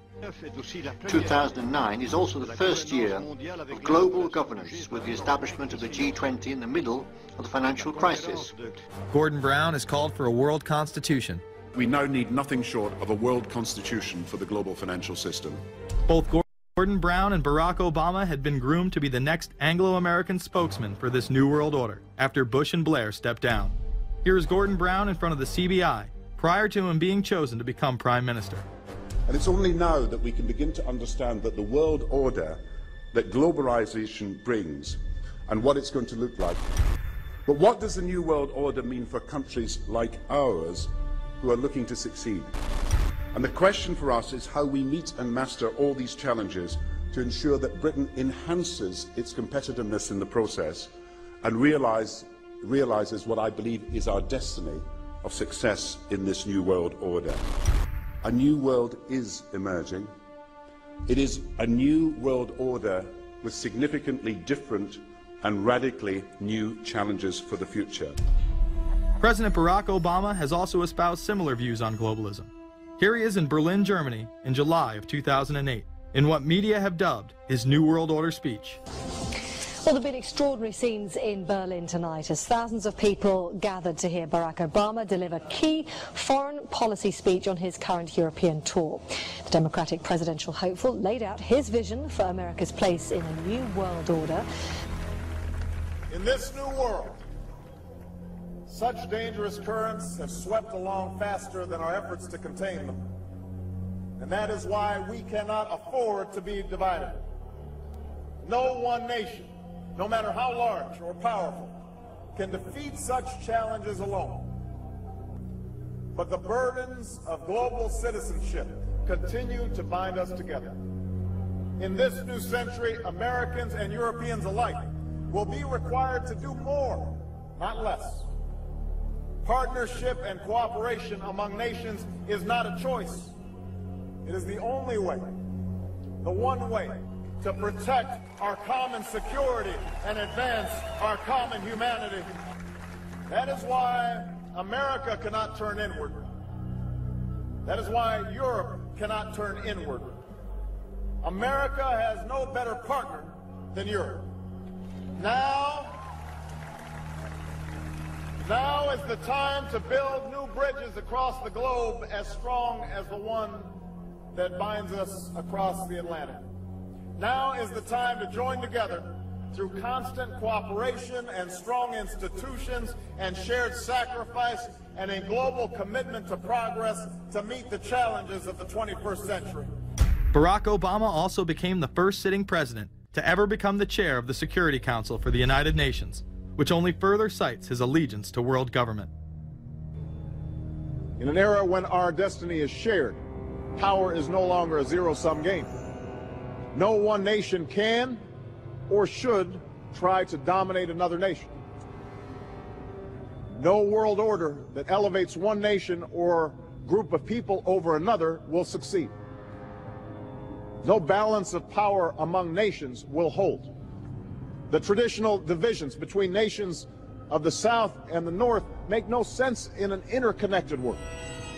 I think his task will be to develop an overall strategy for America in this period when really a new world order can be created. It's a great opportunity. The globalists, who know that Obama is going to promote their plan, want to make him such a superhero that nobody will question what he's doing. He is very much a product of the system that he is now technically in charge of. Obama alone, or the Democrat Party alone, is not responsible for his massive rock star status. It's been done by the media. This establishes that Obama is an unapologetic globalist who holds no one nation above another, despite its policies. Perhaps we should move towards a society more like China if that's the case. After all, on the 60th anniversary of the communist Mao regime takeover, the Empire State Building, once a proud symbol of the United States, was lit in the colors of the Communist Party halfway across the world. In fact, following the United Nations Copenhagen Conference in December of 2009, the Washington Post ran the headline, "Copenhagen Climate Deal Shows New World Order May Be Led by US, China." The Copenhagen Conference was disguised as a summit that would save the planet from man-made global warming by cutting carbon emissions. When taking a look at the almost 200-page document that was being proposed, it becomes evident that this was yet another attempt to establish global government and set up a global tax. In Section 38, it states, "The scheme for the new institutional arrangement under the Convention will be based on 3 basic pillars: government, facilitative mechanism, and financial mechanism." In Section 47, subsection F, it discusses cap-and-trade schemes and carbon taxes and the use of new and existing flexible carbon market mechanisms. These cap-and-trade schemes were just that, a scheme to further transfer the wealth from the poor to the ultra-rich. One of the ways it will drive the change is through global governance and global agreements. The fact that our president even attended should be considered treason. Just weeks before the conference, ClimateGate hit the media. Secret emails confirm that many of the United Nations lead scientists had engaged in fraud in order to promote the idea that man-made global warming was occurring and that carbon dioxide was a toxic gas. In reality, they admitted the Earth had been cooling for the last decade and that they had destroyed the source data in order to ensure the scientific community would be unable to review their findings. Bill Jones was forced to resign from his position at East Anglia University, and Penn State has launched an investigation into Michael Mann. Because of the scandal, many countries refused to sign the agreement, and instead only 25 heads of state, including rock star President and Savior Barack Obama, signed a much shorter and broader accord. The document states that a high-level panel will be created, and that parties will be subject to domestic auditing, supervision, and assessment. The climate conference in Copenhagen is another step towards the global management of our planet. The idea that carbon dioxide, the life force for plants here on Earth, is a toxic gas and should be taxed is laughable. There have been numerous periods of time in which the Earth has had vastly more carbon in the atmosphere than present day. In areas where there have been volcanic eruptions which emit large amounts of CO2, plants have benefited, and there is no negative impact on the surrounding environment, as well as indigenous people from the excess carbon dioxide. The globalists promote this theory to keep mankind in fear, not only for the establishment of a global government and a global carbon tax, but the literal control of the entire planet. An even darker side to the scam of man-made global warming exists. In reality, it's about population control. Ted Turner reveals himself here in this interview with Charlie Rose. We've got to stabilize the population. When I was born, there were what's wrong with the population? I mean, with too many people. That's why we have global warming. We have global warming because too many people are using too much stuff. We've got to stabilize population. On a voluntary basis, everybody in the world's got to pledge to themselves that 1 or 2 children is it. Not doing it will be catastrophic. We'll have 8 degrees, we'll be 8 degrees hotter in 30 or 40 years, and basically none of the crops will grow. Most of the people will have died, and the rest of us will be cannibals. Civilization will have broken down. What the few people who are left will be living in a failed state like Somalia or Sudan. And living conditions will be intolerable. The droughts will be so bad there'll be no more corn growing. Not doing it is suicide. Unbelievably, when Turner met with other globalists, David Rockefeller, Warren Buffett, Bill Gates, Michael Bloomberg, and even Oprah Winfrey to discuss population control, they were portrayed as superheroes. Behind closed doors on this New York campus, a secret gathering of some of the world's most powerful people. Gates, Buffett, Bloomberg, Winfrey. It was like, well, it was like the Super Friends. In the great hall of the Justice League, there are assembled the world's 4 greatest heroes. Together with others at the meeting, including George Soros, Ted Turner, David Rockefeller, they're worth more than $125 billion. The new Superman and Wonder Woman, the super rich friends, not fighting bad guys, but fighting for good nonetheless. Would a superhero call for a one-child policy? Would a superhero call for population control? In a recent interview, he claims that 2 billion people would be ideal. That means 4 billion plus must die to accommodate a man who owns more acreage than anyone else on the planet. Let's not forget that Ted Turner is the president of the United Nations Foundation. There are countless examples of how we are being indoctrinated to accept these kind of conditions and believe that man and his activities are the problem. From the promotion of climate cops, we're the carbon cops and we're on the lookout for energy wasters, to phony liberals and conservatives getting together to promote climate change. Hell, let's face it, we're polar opposites. We couldn't be further apart. I'm on the left, and I'm usually right. And we strongly disagree. Except on one issue. Tell them what it is, Reverend Pat. That would be our planet. Taking care of it is extremely important. We all need to work together, liberals and conservatives. So get involved. It's the right thing to do. Now there you go again. The New World Order will stop at nothing to achieve planetary dominance. Whether it be assassination, wars based on lies, and even a phony environmental movement. So it should come as no surprise that they have been tracking, tracing, and databasing our lives for years. Many people are aware that the Bush administration engaged in warrantless wiretaps on American citizens. What they don't understand is that it's come out in court that all the major telecommunications companies have been secretly storing every piece of data received from our phones and our computers and handing them over to the National Security Agency. You heard about the government secretly listening in on phone conversations without a warrant, but there is evidence that your email is also being tapped. The government has been intercepting most emails as part of its terrorist surveillance program.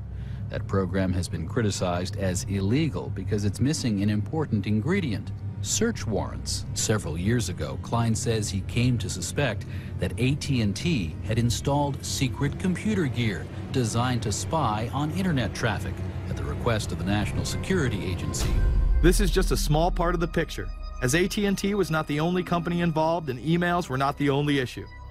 The NSA was installing Norris Insight systems, which are capable of monitoring billions of bits of internet traffic per second. It was also able to monitor any calls trafficked through its system, all websites visited, all instant messaging, and separate types of transaction records.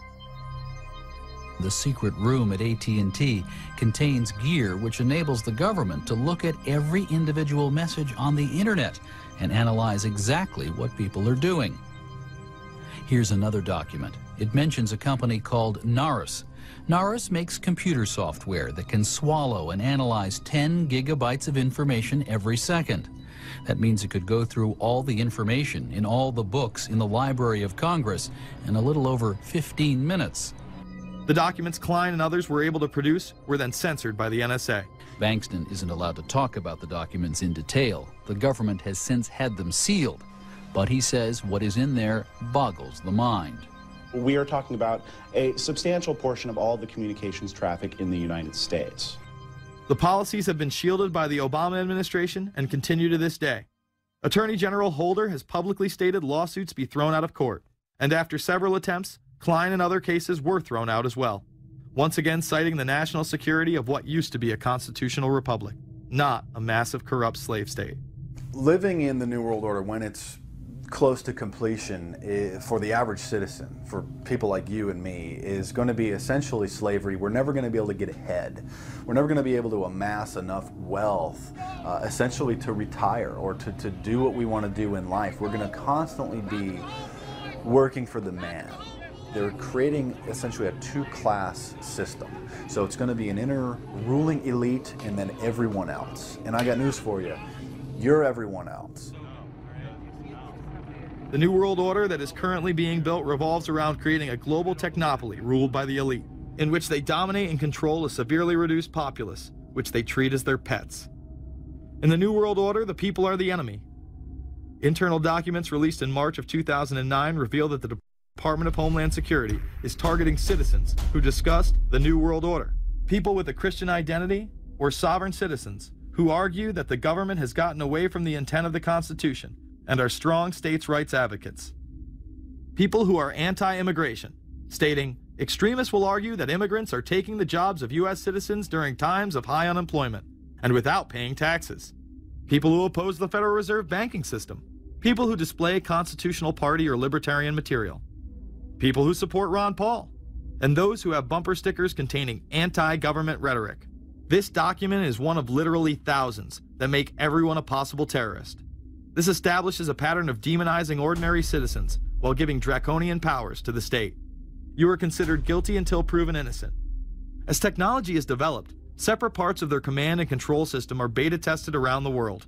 Here at home, Boy Scouts are being trained to take on returning veterans and disarm domestic extremists, while national programs such as City Year are training young people to serve the government. I am change. I am fierce. In the United Kingdom, it has been established there are over 4 million CCTV cameras. That is around 1 camera for every 14 citizens. Their purpose is not to solve crime, as it takes 1,000 CCTV cameras to solve just one crime. It is to create a tattletale society in which everyone is under constant surveillance by the state and those around them. The company Internet Eyes is now paying people to log on to the internet and watch CCTV cameras in real time as they turn in criminals for cash. Families deemed by the state to be unfit in England have now been put under 24-hour CCTV supervision in their homes. This program has plans for 20,000 families in England, which is to double in the next 2 years. Your every move in both your home and the outside world is under constant surveillance by a criminal elite who operate above the law. As we are constantly under the microscope, their activities remain in the shadows. Obama extended diplomatic immunity to Interpol with Executive Order 12,425, further empowering criminal behavior within our own government. In the Middle East, endless wars will continue. Under the Obama administration, we have sent tens of thousands of more troops into Afghanistan, all while the same network exposed in the Iran-Contra affair discussed earlier controls the opium trade. It was revealed in October of 2009 that the CIA had been funding puppet Afghani leader Hamid Karzai's warlord brother for the last 8 years. He is the lead opium dealer in the region. It seems the same cartel that was dealing drugs in the 80s and 90s never stopped. After all, how else could the government fund black operation programs across the board? The Karzai regime has whole sections of it which are drug-supported, and we can't touch it. We turned Afghanistan into the major supplier of heroin for the world. It happened under CIA supervision. This continues while many of the Taliban are literally on U.S. payrolls. Is there a possibility that we have Taliban employees? The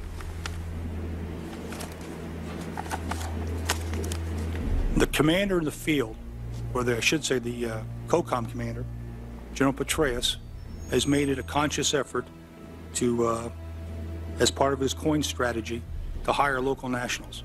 I can't talk in this forum, nor am I the qualified guy to talk about it, but there is no doubt in my mind, one day you're on one side of the ledger, the other day you may be on the other side of the ledger. Biometrics have been instituted in both Afghanistan and Iraq, where individuals are subject to fingerprint devices, iris scanners, and electronic databases to screen local residents as well as DNA tests. This includes anyone within the populace of a combat zone. Someone has to go out there with the biometric registration equipment, take your iris scans, take your scans and get you registered in the system like that. As scary and tyrannical as these systems seem to be, none may be as dangerous as the implantable RFID microchip. Through various pretenses, including terror, security, and entertainment, the chip has been promoted and integrated into society. In 2001, following the 9/11 terrorist attacks, the Jacobs family became the first family to be injected with microchips in front of a live television audience. We have a Florida family who are really pioneers in a brave new world. They have volunteered to be the first ever to have microchip identification devices implanted into their body. After 9/11, I was really concerned with the security of my family. In 2004, the FDA approved the use of RFID technology to be implanted into human beings. However, studies dating back to the 1990s show the implantable microchip has been linked to cancer in animals, but this has not slowed the agenda of control. In Barcelona, trendies get chips in order to receive VIP status at the exclusive Baja nightclub. A simple swipe of the arm gets them in without a line, and it pays for their drinks too. The Mexican government also chipped employees for security measures in 2004. We were interested today to hear that more than 100 law enforcement officials in Mexico are having microchips implanted in their arms. The chips allow a person to be scanned, sort of like a cereal box at the supermarket checkout. Mexico's Attorney General and 160 of his deputies have had microchips implanted in their arms. It is to provide access, said the Attorney General, to the right people in exclusive areas. Today, aside from being promoted as a device that can save your life by storing all of your medical information in it, it is being promoted as the next generation tool for video gaming. Sega developer Yu Suzuki plans on developing gaming technology using implantable RFIDs. He states, people that have some sort of chips in their bodies, to be able to keep track of vital signs. So it doesn't have to be a scary thing, but you could put a sensor here, you know, a bit like the Matrix, as he points to his arm. It's not really something only in the future. Some people already have them, chips in their bodies. Suzuki is correct. It has never been easier to order a microchip online and implant it under your skin. Microchips implanted in your hand, arm, or shoulder is just the beginning. Some have already taken implantable brain chips that may enable the blind to see again, the deaf to hear, and much, much more, including the ability to download information directly into the brain and instantly communicate with anyone in the world, creating a worldwide mind. It's very interesting that the way that the New World Order is going is moving towards a system that is identical to that, whether it's going to be an implantable microchip, an RFID, a thumb scan, whether it's going to be in some sort of a tattoo. Imagine a planet where every human being is required to be chipped at birth. This would be the final tool implemented in a command and control world government system in which the elite rule the masses with total control of their lives. This is, of course, a terrible predicament for those of us who are convinced that this system is slowly but surely destroying this country and has to be changed. But we can't count on the elected presidents to do it, and we can't count on the elected Congress to do it. We somehow have to mobilize the technological resources of the internet to create some kind of new political force in this country. So is there anything else about the ruling class we should know? Politicians, business leaders, and media figures are often portrayed as pillars of morality while they describe themselves as Christian conservatives. Nothing could be further from the truth. In reality, many of the elite are groomed at a young age to take part in occult rituals. Those who attend Yale are indoctrinated into the Order of Skull and Bones, an elite secret society cloaked as a fraternal order.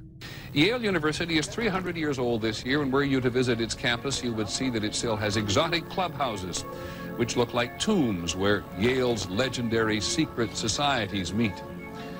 Their prestige and importance have largely evaporated, but the rituals are still a secret. And so when we heard that some enterprising characters had managed to spy on the famous Skull and Bones Society, well, we couldn't resist.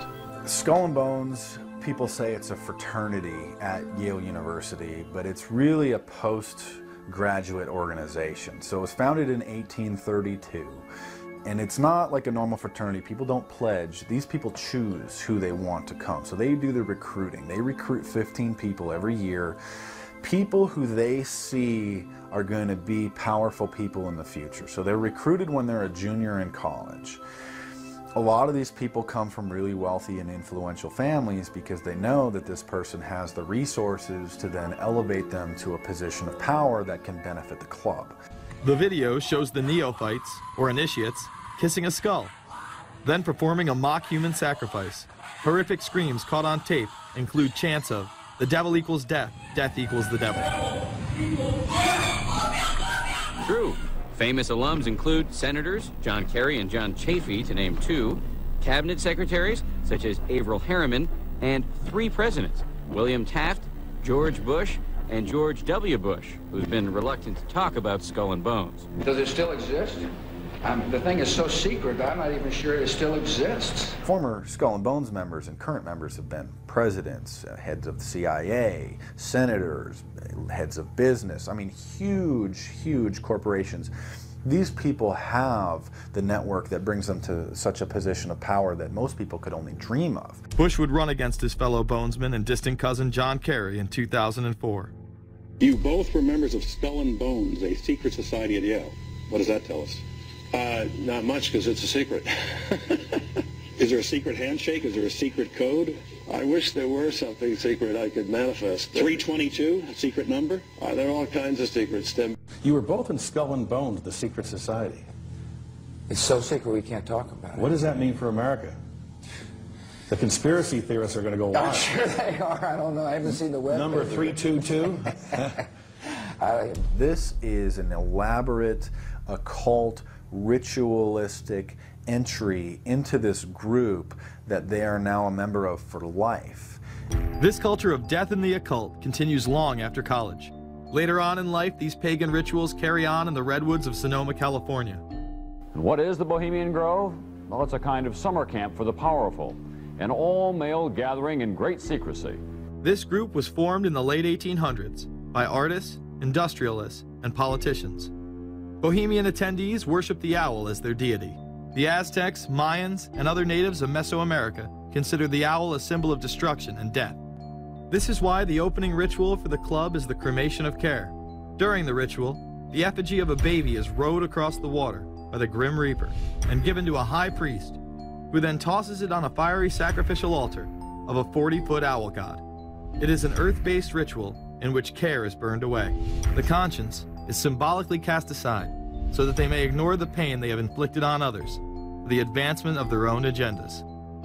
With this ceremony called the cremation of care, that begins the two-week encampment where the body of dull care, symbolizing woes and concerns, is burned on an altar in front of a big owl statue. When that ceremony ends, they all start to cheer and yell. You have to ask yourself why it is that somebody would want to do that, let alone these elite people. And if you look at the elite throughout history, many of the people that achieve pinnacles of power are into the occult. They seek a supernatural way to gain power. Why are Christian conservatives such as the Bushes and Newt Gingrich attending the Grove? And I recognize I'm not going to be invited to Renaissance Weekend or that Bohemian deal where Newt, Rush, and Dick all sit in a teepee, naked, beating on tom-toms. Why does the media barely mention the Grove? Because many of them are in attendance. Late political cartoonist Phil Frank of the San Francisco Chronicle draws a reporter thinking about his loyalties to Bohemian Grove as he takes notes for a story. Stories about what happens in these redwoods are hard to come by. A campground statue reminds Bohemians to keep their mouths shut about the Grove. Many world events have been shaped at the Grove, including the creation of the atomic bomb. Discussions at the Grove in the 1930s helped lead to the development of nuclear power and the atomic bomb. Every Republican president since Calvin Coolidge has been a member, as well as many Democrats, including Jimmy Carter. If you look at the membership lists of the Bohemian Grove and the Council on Foreign Relations, the Bilderberg Group, a lot of the key level people are overlapping and are involved in numerous groups. In addition to pagan rituals that take place there, this all-male club also deals with darker themes through the plays Montezuma, which feature Aztec human sacrifice, and Faust, which feature Mephisto. Some of these plays are disturbingly flamboyant. Many of the elitists have a penchant for cross-dressing and singing show tunes. Perhaps that is why much of the all-male staff also happen to be homosexuals. Well, each year, many of them seem to have a stunt or try to come up with a stunt. Last year, in 1980, the popular button was Free the Fortune 500. Bohemian Grove that I attend one time at a time. It is the most faggot goddamn thing you will ever imagine. In 2004, the New York Post reported that gay porn star Chad Savage would be servicing moguls at the Bohemian Grove. In recent years, several politicians have been outed in scandals, including Senator Larry Craig, who tried to solicit sex from an undercover officer in 2007. Even more shocking, it was revealed in 2004 that right-wing blogger James Guckert, who had unprecedented access to the White House during the Iraq War, was actually Jeff Gannon, a madam and male prostitute for MilitaryStuds.com. During his 2 years writing for GOP USA and Talon News, Gannon officially made over 200 appearances at the White House. Oddly enough, over 24 of these visits would take place when there were no scheduled briefings. He failed to check in or out with the Secret Service on many other occasions, coming and going as he pleased. These type of activities are not new to the White House. In 1989, headlines involving call boys in the White House rocked the cover of the Washington Times. The Washington Times reported today that unidentified White House aides in the Carter, Reagan, and Bush administrations now are being investigated for using the services of a call boy ring. The paper reports that 2 of the male prostitutes were given a late-night tour of the White House last year. Hundreds of credit card receipts obtained by the Washington Times confirm that its clients were key officials of the Reagan and Bush administrations, military officers, congressional aides, and U.S. and foreign businessmen with close social ties to Washington's political elite. This ring extended beyond the White House and into Congressman Barney Frank's bedroom. Barney Frank, one of 2 openly homosexual members of Congress, acknowledged having used a male prostitute, whom he then hired as a personal employee. The man had keys to Frank's basement apartment on Capitol Hill. Frank paid him approximately $20,000 out of his own pocket to be his housekeeper and driver. But as first reported in today's Washington Times, the man was on probation for sex crimes and a drug conviction, and he ran a prostitution business out of Frank's home. Although Frank tried to claim ignorance, Stephen Goby, the prostitute in question, claimed that Frank was completely aware of what was going on and was even receiving free and discounted sexual services. The fix seemed to be in. Frank was threatening members of Congress to remain silent prior to being exposed in this sex ring. Massachusetts Democrat Barney Frank, a homosexual, threatened to expose fellow congressmen he knew to be gay unless they stopped spreading rumors. Questions stopped and Frank walked away with a slap on the wrist. Some members of the Ethics Committee were disgusted. Do we tolerate, do we condone a member of this body who knowingly permits a house of prostitution to be operated out of his residence? You have just heard one of the most edited, selective garbage that has ever been put forth, in my opinion, in this House. Again, we see people of the highest levels of power involved in the most repulsive and decadent of crimes. They couldn't care less about the code of conduct that's taught in all major religions about treating others the way that you want to be treated. And then they masquerade, they put this false front on that they're like everybody else, because your average person wants to do right, believes in some sort of a karma, believes in some sort of a divine justice in the universe. And so these people need to put on this front that they're like the average Joe in middle America, that they go to church every once in a while, and that they believe in an afterlife and a divine justice. And so they have to put on this front that they're like everybody else in order to get elected and to be accepted and to not have people look at them suspiciously, because if somebody goes around and openly admits that they were an atheist or that they were of some obscure religion, people aren't going to throw their support behind them as much, and they're not going to trust them as easily. The reality of this behavior is never revealed to the public, as the media keeps any revelations quiet. Unfortunately, these type of activities continue to this day. Florida Congressman Mark Foley chaired the House caucus on missing and exploited children and went on television praising Chris Hansen's To Catch a Predator series. The Dateline piece has probably done more than any law we can create. Foley was later caught attempting to have sexual relations with numerous underage pages. Congressman Mark Foley, the man who championed the Child Protection Act of 2006, resigned after inappropriate emails and instant messages surfaced that he sent to former congressional pages. Once more, no charges were even filed. Foley himself has checked into rehab. No one has been charged with any crime. The predator class acts like Roman emperors, indulging in excess that includes sex with young boys while portraying themselves as men of the Lord. The insanity is that we have allowed an interwoven elite criminal class to rule over us while posing as the saviors of the planet. We have learned they will stop at nothing to achieve their goals and are not held accountable for their crimes. They prey on the system rather than protect it. This is not a new world order of peace and prosperity. It is not a world government to save the earth. During difficult times, we must remain ever vigilant against seemingly positive solutions imposed to suit their aims. Crises there will continue to be. In meeting them, whether foreign or domestic, great or small, there is a recurring temptation to feel that some spectacular and costly action could become the miraculous solution to all current difficulties. We are threatened by a superclass that control the flow of information and hide technology from the public. The prospect of domination of the nation's scholars by federal employment, project allocations, and the power of money is ever present and is gravely to be regarded. We must also be alert to the equal and opposite danger that public policy could itself become the captive of a scientific, technological elite. It is time to put down the remote control, to turn off your Xbox, and start paying attention. It is time to step away from everyday luxuries and pop culture and take action against a monolithic, concentrated evil in order to save what's left of humanity. We must now trade in our apathy for action in order to defeat this invisible empire.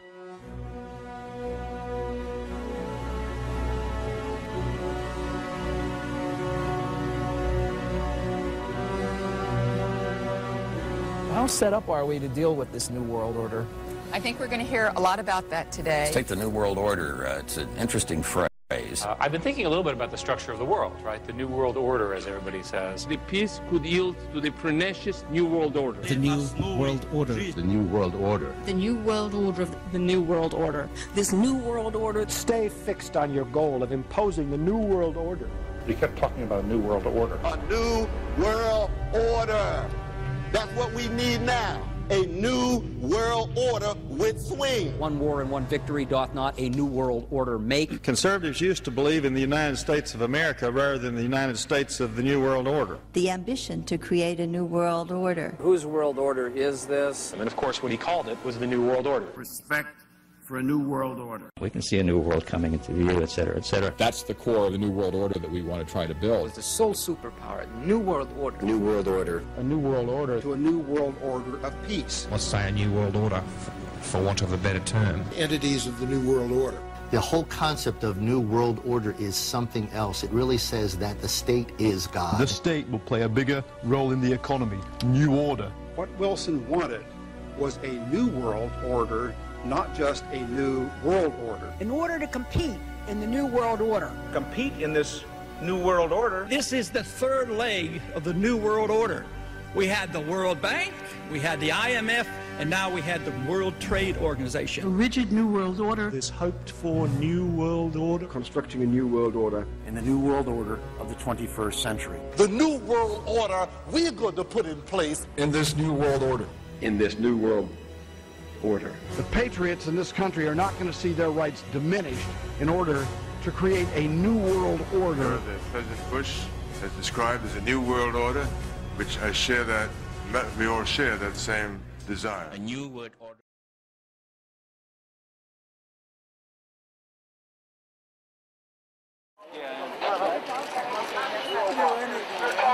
No, just tell us to leave and we'll go home. Where's the announcement? Seriously. All members of the press are all going to be on TV. Guys, just remember that's a young girl right there. This is my homework. Please. Can I go to this school?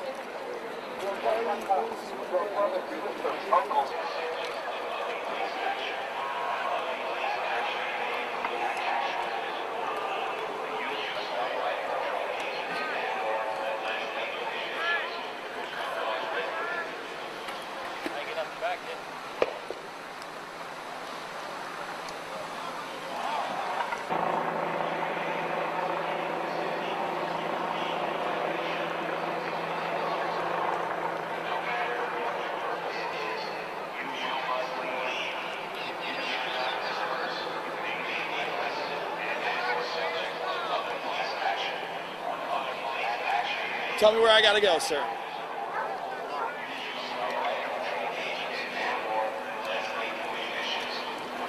I'm asking where I gotta be. Turn around! All right, jeez. Then go! All right, man, jeez, I didn't do anything. Not violent.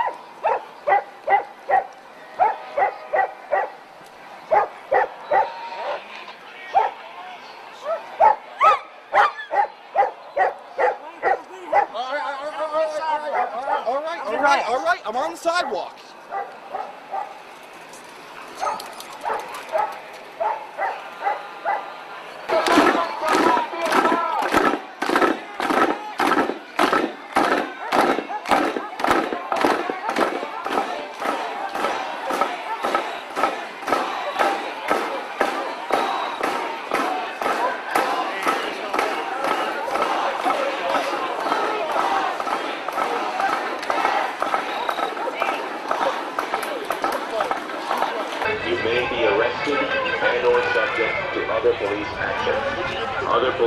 action may include actual physical removal, the use of riot control agents and/or less lethal munitions, which could cause risk of injury to those who remain.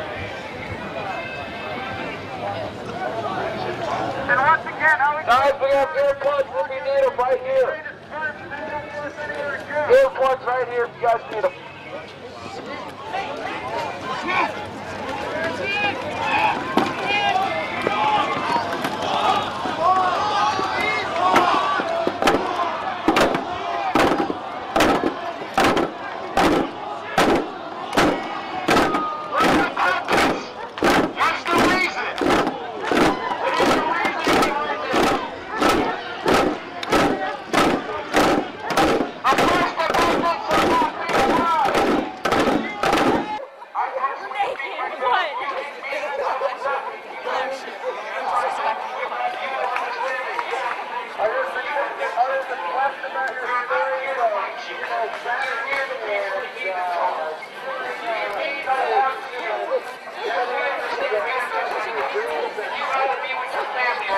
Standing out here facing American citizens.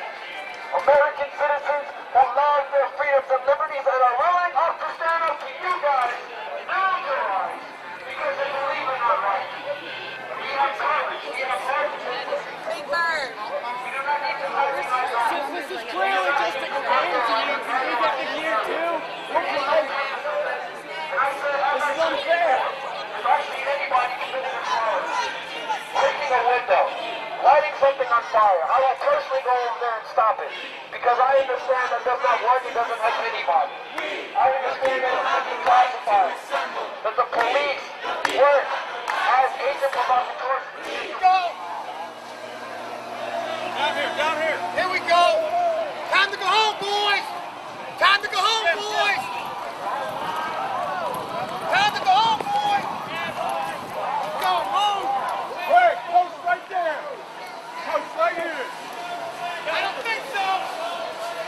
Let me go, please. I'm going. I'm going. Get out. I'm going. Get out. I'm going. Get out. Get out. Please let me have my vehicle. My bike. That's my vehicle. Yes, I'm. Get out. I'm done. Good job.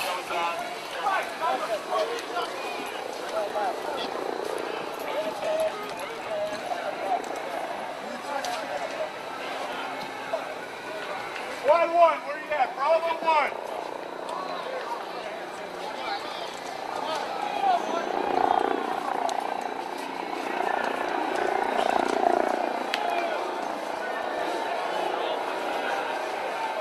Take the buffer, dude. We let you out.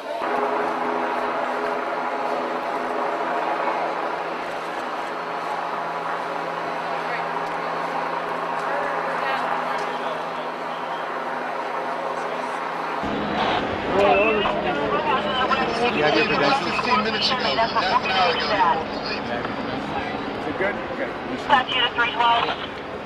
Thank you. Go ahead. Let her out, let her out. I just want you to be moving this car pending 200 South Craig Street. What's going on? I'm walking, I'm like, let me get out. They start camera, like, going all around us. I'm walking, police officer just shoves me with his nightstick. I start running, they're like, you're not moving quick enough. Takes me and beats me. For your safety, get on the ground. And now we're all being arrested for what? Get on the ground. Sir, for your safety, get down on the ground. Can I get out of press? Sir, for your safety, get down. Yeah. You're with the press? Yes, sir. Who are you with? Dude. Oh, Jesus Christ. He's out? Man, I thought you were caught. Pips Have out. you seen Pip? Pips out. Pips out. Pips out. Pips out.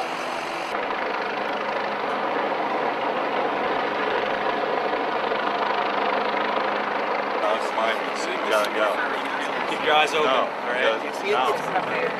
No, keep them open, man. Come on. It's work.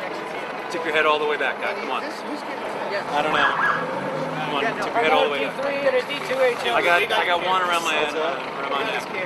You have one on mine. What about my backpack? You got your backpack, right? Yeah, your backpack's right behind you. You're out of here. She's out of here. She's out of here. Yeah. You want Andy? Yeah, Andy and I'll stay. Right here. Good. Right there, right there. He was right next to me. Run this, 69U. Bermuda eyes, how close they get up. Alright, cool, thanks, man. Yeah. You alright? Alright, dude, come on, man. Do you need a dry one?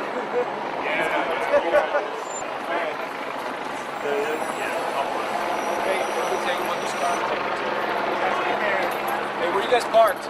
Just right over there.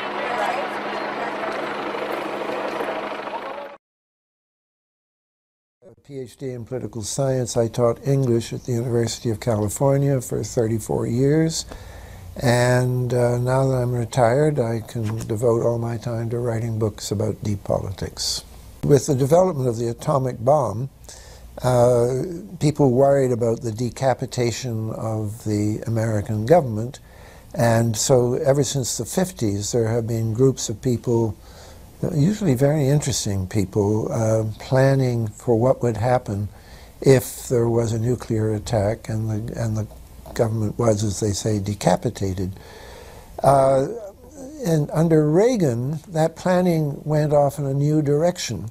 Two of the key people doing the secret planning then were Cheney and Rumsfeld, although Cheney was just an ordinary congressman under Reagan, and Rumsfeld was the CEO of a drug company, but they were empowered to consider, they worked with Oliver North, and it was called Plans for the Suspension of the Government, and they changed the conditions. There was a special executive order which said it would no longer be for an atomic attack, but for any emergency. And that's why it was possible for COG actually to be instituted for the first time on September the 11th, which of course was not an atomic attack. By that time, Cheney and Rumsfeld had been working on the planning for 20 years. And in the late 90s, neither Cheney nor Rumsfeld was in the government. They were both CEOs of corporations. What this means, the only way the best evidence we have about it is to go back to when Oliver North was quizzed about it in the Iran-Contra hearings, and he was asked if he was working on plans to suspend the American Constitution. And the chairman of the committee, the Iran-Contra committee, banged his gavel and said, "We can't go into that in a public session," which sort of corroborated that he knew what was being talked about and there was something there. I think that many of the things that are most disturbing that we've seen since 9/11, the end of habeas corpus, warrantless detention, warrantless surveillance, and above all, preparations for martial law. Those are things that were described about this planning back in the 80s, and we've seen them all come to fruition since 9/11. So in my book, The Road to 9/11, I speculate that this is part of the COG plan that was implemented.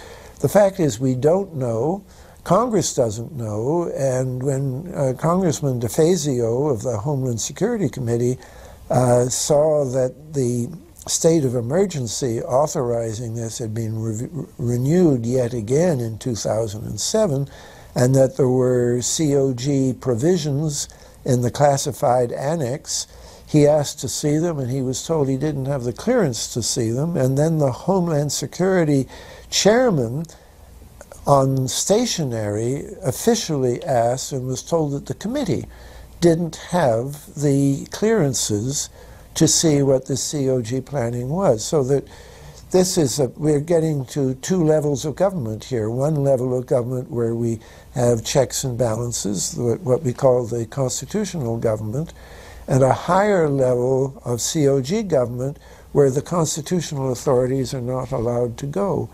I don't want to get too much into detail, but I think a lot of what we don't understand about what happened on the morning of 9/11 and what Cheney was doing that morning, which is he's given two different versions of, all has to do that he was doing things on a COG phone, which wasn't even in the bunker under the White House, was in a more secure place, and that's why the 9/11 Commission looked for authorization to bring the planes down and so on, and they couldn't find that authorization. There's just there's some kind of gap in the telephonic communication, and I think the answer is it's because we were going now to COG communications instead of ordinary communications. A state of emergency cannot last for more than a year and has to be renewed. And without mentioning the act, Bush did annually renew. And so it was clear when Obama was elected that we were going to find out what Obama would do. And a former Congressman, Dan Hamburg, and myself appealed to Obama, first of all, not to renew it, and also we appealed to Congress to observe another part of the same law that says that if there's any state of emergency is declared, then Congress shall, it's not an option, they're required by law to review it within 6 months and either terminate it or render it official. And we were waiting to see, and unfortunately Obama disappointed us just in September 2009. He then did, for the first time mentioning the act, say that under the terms of the act he was extending the state of emergency for another year. But this is not really a legal state of emergency under the act, because for it to be legal, Congress should have approved it. And it was a terrible disappointment that we asked on the internet, we asked people to write their congressman, make sure Congress did this. And one congressman wrote back and said to his constituent and said, we understand that the provisions of this act have been overridden